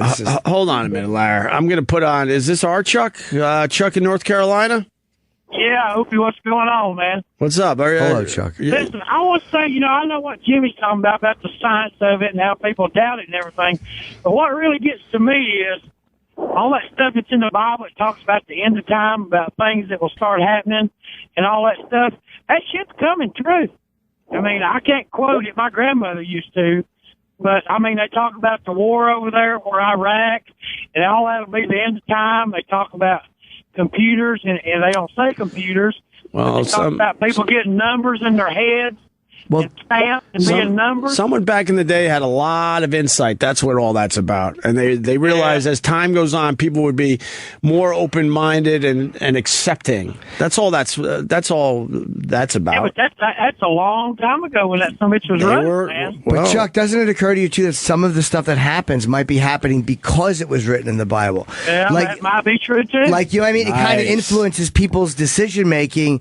Like, because there's Jews for something, or Christians for Israel or something because they want the war to come. There's some like Christians that are very, very pro-Israel because they think the war means revelation and the end of time. Yeah, well, I think just because you're brought up in one religion don't mean that's the only kind of religion that people are. If there is a heaven, there ain't just going to be Baptists or just Jews or whatever. If there is one, however you're brought up, most of the time is how you end up believing. Man, yeah. So this world's gonna end over religion, and boy, are we gonna feel fucking stupid in the end. Yeah, you're probably right. We are gonna feel like silly geese. I haven't been. We had a good thing fucking going, and we had to get the religion thing and to get in the way. Are you kidding me? You know that's how the world ends. It's pretty obvious. Yeah, that and all. Wait till you fast forward a whole bunch of years and there's the radicals get the nukes and stuff. Then how do you stop them? Don't you think this world's going to be fucked up here in about 75 or 100 years? It's going to be a fucked up deal. Hold on to the line, Larry. I'm letting you go because I got to get Ralphie in San Diego on. Chuck, you're still on the line. Go ahead, Ralphie in San Diego. Hey guys, how you doing? Hey, Ralph. Yeah, just the last guy was talking that God had a plan for everyone. I just think it's a bunch of baloney. Yeah, language. Bunch of baloney. Bunch of hooey-pooey. You know, there's definitely God out there, but you know, I've seen guys right in front of me blow up. Lose their legs, die, just because they stepped off in front of me in a patrol in Afghanistan, right? And I could have been that guy just as easy as they were. You know, that too. I spent time as a police officer, and the same thing. You know, there's random acts of violence, car accidents, DUIs, and just kids crushed under cars, and for no reason. You're telling me that's God's plan to have this little innocent kid just fucking mangled and dead? It's baloney. People need to believe that because it's the only way they can handle. And it also, you know, it gives people like, well, there's a purpose to all of it. It makes people feel more important and like there's a reason to go on. But it explains away ugly things. And it makes it tough to be religious when you see that shit happen and you're like, oh, it's God's plan. Oh, it's made it impossible for me. Yeah, that makes it really rough. Religious people are really what turned me off to it, and their absolute denial of other things. I don't want to think like those people. Right. Yeah, I 100% agree, and I just like I said, faith has its place, but you know, and even a lot of people, just our society, like you're saying, just explains away this stuff.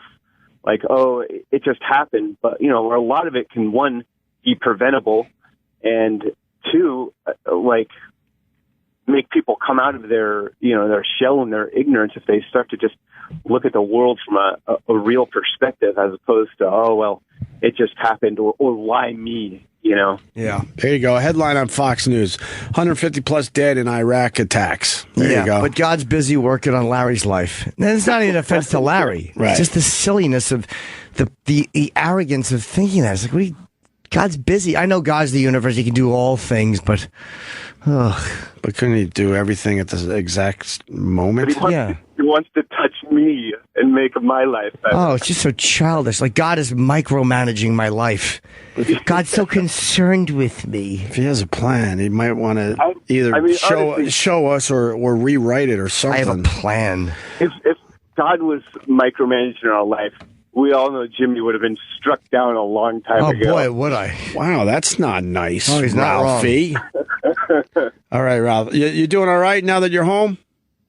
Yeah, you know, I mean, it's weird. Like, I still try and bring my daughters to church, you know, to at least, you know, give them a sense that there's more than, you know, just the individualism and narcissism that's shoved in their face every day by popular culture and media. Right. But, yeah, I mean, hey, things are good. All right, man. Okay. Hang in there, Ralphie. Bye, Larry. All right. Ralphie in San Diego. All right. Hey, Opie, was Kelly dancing to the fucking Batman song this morning? What happened? He was not. Well, he wasn't. I felt like Jimmy wanted to, but he didn't want everybody to sing. No, there's dancing to the Batman song. No. It was just so awful. We were just sitting here dumbfounded. Well, I haven't been listening in a couple of weeks. I've been on tour, man. I leased me one of them damn fancy buses. No. I went to the damn Kentucky Derby for a couple of days. You went down to that nonsense? I went up there and partied. I got some buddies of mine that own horses. They didn't have none racing, but we partied about 2 or 3 days, and then I drove out. All right, the fair West enough. Coast, and I watched Golden State play the other night, and I'm gonna watch them tonight. And Holy shit! You don't have to work anymore? no, fuck no. So you rented a one of those tour buses to go down the Kentucky Derby, right? Yeah, and then I drove out to the West Coast and watched Golden State play the night when they went in overtime. Yeah, I know. Steph Curry had 17 points in overtime. It was an unbelievable performance. Listen, we got to let you go because Dana White's on the line. Chuck, call us back tomorrow, though. I want to talk about your little trip. Okay, man. See you. All right, Chuck. All right, we got... wait, there we go. There he is, Dana White. What's going on, buddy? Good morning. Hi, Dana. How are you? Good. How are you? It's a crazy morning. Where are you? Good. Why? I'm in Vegas. Are you in Vegas? It's a crazy morning because everyone's asking you if you're going to be selling the UFC. Yeah, that's exactly right. So I originally had this radio tour anyway today for UFC 198 this Saturday, and now they're adding like 1,000 people to the tour because of this thing. Well, rumor has it you were waiting for our show to announce that the rumor's true. Yeah, so you can just go ahead and just spit it out there. We'll get the headline. We know you're going to give us the big one today, so go ahead. Tell everyone what's happening. How much you getting for the UFC? The rumor's not true. Damn it. The UFC is not for sale. It's not for sale. We're always out doing business and doing deals. Yeah. And are we in the middle of a deal right now? Yeah, we're in the middle of a deal, but it's not for sale. But I'll tell you this. Somebody shows up with $4 billion, we can definitely talk. Well, that's what I was thinking. I'm like, if this is true, Dana's taking that money without a doubt. But it's not. You're saying it's not. What kind of deal you guys working on? We're always working on deals, and people have been. Let me tell you what. People have made offers to buy the UFC since 2010. Yeah, that was our first offer to buy the company, and it was over $1 billion. Wow. In 2010. Wow. So. No. Hey, Dana, we're not for sale. All right. What was the shittiest offer you guys got? Like, what was the? We've never got a shitty offer. Oh, you never had anybody just give a ridiculously bad offer? Well, in 2010 they offered $1 billion. No. What did you buy it for? Just so we could put the. Was it really $2 million? Like $2 million. $2 million. Oh my God. Yeah, it was $2 million, but we ended up becoming $44 million in the hole. Right. The first couple of years trying to get it off the ground. So if you really look at it, you could say the thing was to $45 million. Right. So was there a point where they were like thinking of getting rid of it? There has to be a point when you're $30 million down, unless you've given yourself, all right, a $50 million cushion. There has to be a point in the beginning where they're like, look, this is just not going to happen.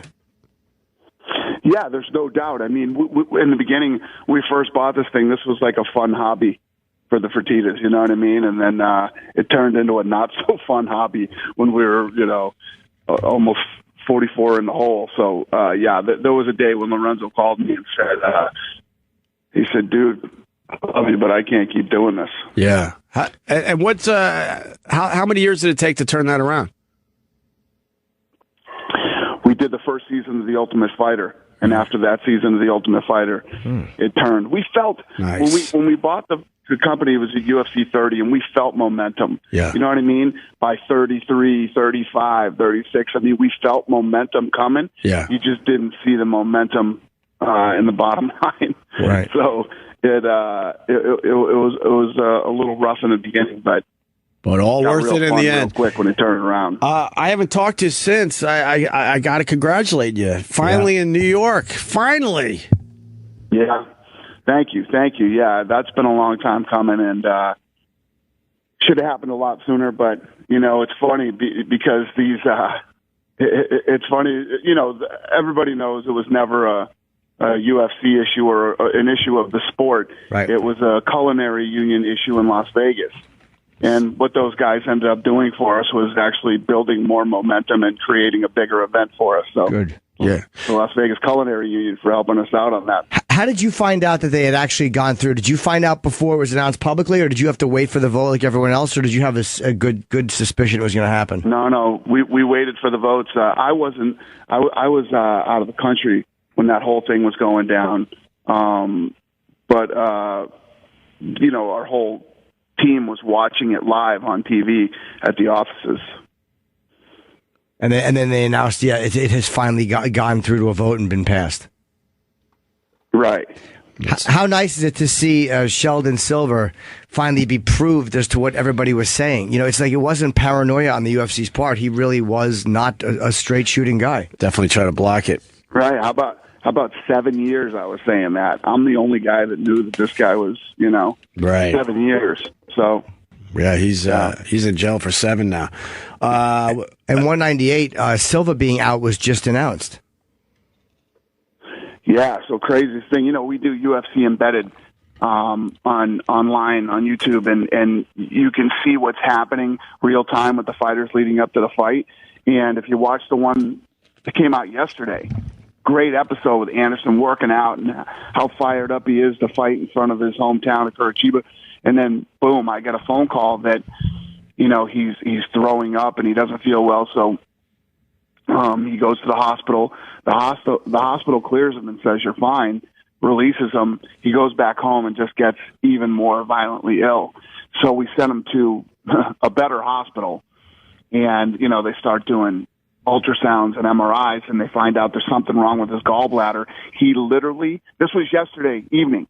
He literally just got out of surgery right now. He was in surgery for almost 2 hours. Oh, he's had his gallbladder taken out? I don't know what they did. I don't know what they did yet, but I would assume so. Yeah, you don't need your gallbladder, so I would assume any problems they just would say, let's get it out. Yep. I don't know for a fact. Right. Yeah, no worries. He got almost 2 hour surgery, and he just got out, and everything went well. So now, is Uriah Hall going to still fight? Are they going to find a replacement for him? We're working on it. We're gonna work on an opponent and see if we can pull something off for him to still stay on the card. And if not, it's the most stacked card we've ever done in Brazil, and one of the most stacked cards. You got Shogun. Chris Cyborg for the first time in the UFC. Jacare Souza versus Vitor Belfort, and Fabricio Verdum versus Stipe. The Fox Sports 1 prelim main event is Matt Brown versus Damian Maia. Wow. Stick fight. So the card is stacked, and you have no problems with that. This Saturday night on pay-per-view. Right. Yeah, I'll be honest. I think the Souza Belfort fight I'm looking forward to as much as the Verdum fight, because I agree. Yeah, it's just Vitor Belfort. The fact that he is still fighting as strong as he is now is amazing. Like, he's a guy that you would have thought it really is. Guys, he's like a Dan Henderson type of animal who's just Jesus. How old is he? It's true. Vitor's got to be in his late 30s. He's been in the UFC since he was 19. Man, that's a long time. Yeah, and Cyborg, everyone for years has been waiting for that long. Huh? Oh, you're Danny, your phone's cutting out. Can Oh. you hear me? Now we can. We missed the last 30 seconds. Yeah. Yeah, I said guys don't play baseball for that long. Vitor Belfort's been in the UFC for that long. Yeah, that's crazy. That's a very long career in MMA. What did you ask me? No, he said it was a very long career in MMA. We're having a little bit, but it's kind of hard to hear. We're hearing you, and then you're cutting out a little bit. No, I was saying I heard you guys perfectly. Oh, okay. What did you say? He was saying how long a career that is to have in mixed martial arts. Yeah, I was just commenting how crazy that is to be in MMA and still be on top of your game like that. He's part of the main card. It's incredible. Yeah, I have to ask it really is incredible. We had Frankie Edgar on recently, and Frankie Edgar was chatting, and he mentioned Yankee Stadium. So we wanted to ask you about Yankee Stadium because Frankie Edgar brought it up. Yeah, anything's a possibility. wanted us to do it for a long time. Oh, Frankie's fired. Oh no. We just got Frankie fired. Oh no. Oh, Dana. Our guys in New York are MSG. Right. MSG, they really helped push this thing through. And, Sure. And they're our guys. All right, we just want a scoop one day. That's all. Just keep that in the back of your head. That your pals want a little scoop from Dana White. And for MSG, I mean Jones, Cormier, and is Ronda fighting on that one, or is she fighting at? I think she's 205, right? Is that 205? No, Jones Cormier is 200. Yeah, no, I know Ronda is 205, right? We don't know what Ronda's doing yet. Oh, okay. You know, hopefully Ronda will come back and fight. I would like to see Ronda, fight sometime before the end of the year. So hopefully MSG would make sense. Why isn't she? I mean, it took her a long time to recover, I'm sure, because that was a pretty rough fight for her. Is it like a mental thing where she's got to kind of get herself mentally ready to come back, or is this other commitments? You know what? If you look at what Ronda did, right, from the first minute that I said, I'm going to bring women into the UFC, and Ronda Rousey came in, look how hard that woman worked for almost 4 years. And that doesn't include what she did to get to the UFC. So, listen, if anybody deserves some time off right now, it's Ronda Rousey. I got no problem with that. Yeah. It almost seems like being undefeated, there's like almost a disadvantage to that, because if you lose early in your career, you've almost gotten one out of the way. But after you're established to a certain point, a loss almost seems to probably weigh heavier than it should, because it really is just a one-fight experience. Yeah. You can see it on all the greats, man. All the ones that have gone on these huge win streaks. The pressure continually builds as you continue to win and stay undefeated. There's no doubt about it. Well, and it seems like as you get older, like we were talking about Anderson Silva before, he's lost 3 out of 4 fights, but again, he's getting older. I mean, there was 2 Weidman fights and then to Bisping. And one of my favorite guys is Edson Barboza. He was 10-0 at one point, and now I think he's was 17-4. So that means after 10 straight wins, he went, I think, 7-4. Just it's impossible to go undefeated for that long. It's such a hard sport to go undefeated for a long time. That's why when people do it, it's special, and people get blown away by these guys who go on these runs. If you really look at John Jones is undefeated. Yeah. That one loss, for people that don't follow the sport that closely, if you look at John Jones' record, it has 1 loss. Yeah. That was back at a time when officiating was very, very weak in this sport.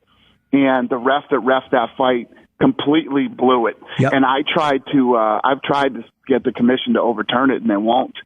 But John Jones, realistically, John Jones is undefeated. He was destroyed. Was it Matt Hamill he was fighting? Yeah.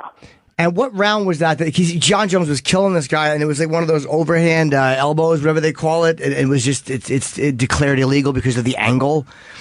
But that was really right. And then stop. He stopped the fight, and he stopped the fight, and called Matt Hamill the winner when Matt Hamill had a dislocated shoulder and couldn't continue anyway. Oh wow! I mean, that's why the fight was stopped because of the dislocated shoulder. Wow. Oh, okay. There was okay. So the fight was over either way, and he just called him the winner because. Yeah. Okay. Because that elbow. That's ridiculous. But this was a guy when Nevada had the weakest moment in their entire existence in officiating, and a guy named Steve Mazzagatti who shouldn't have been watching MMA, let alone refereeing it. And, the guy is no longer a big-time ref anymore. He shouldn't have been. Right. He shouldn't have been there, but it drives me crazy. Well, maybe for Jones, though, maybe that one loss, the fact is he's got one on the record, that might take off that pressure. It was like Fedor at one point was 30-1, but he had lost on some weird, I think, like technicality disqualification. It's like you got the L, so it's there, but if you know you've never lost. But if you know in your heart that you absolutely won that fight, that's tough to sleep with, too. Yeah, exactly. It drives me crazy. It must drive Jones. Right. Hey, they're saying we got to wrap up, but really fast. I think you responded to this, but Floyd Mayweather Jr. saying he'll come back to boxing to fight Conor McGregor. I believe you said that's just tabloid crap, right?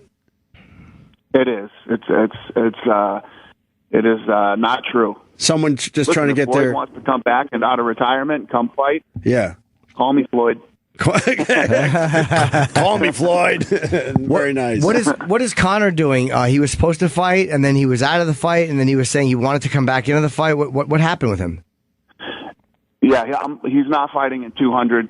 I'm having dinner with him next week. So we'll get everything squared away and figured out. Yeah. Okay. Yeah, because you're getting some shit over that from the McGregor fans. Yeah, everything's good. We have a good relationship with Connor. Good. That was just one of the, it was an unfortunate situation, and we put it behind us, and we're going to move forward. A bump in the road, as they say. I was about to say that very thing, yes. Well, this card coming up this Saturday, it's phenomenal. It's 198. It's in Brazil. The headline fight is Verdum, and I can never say Stipe's last name right. Miocic, I always say it. Oh, I got it right. Okay, the one time I don't think I nailed it.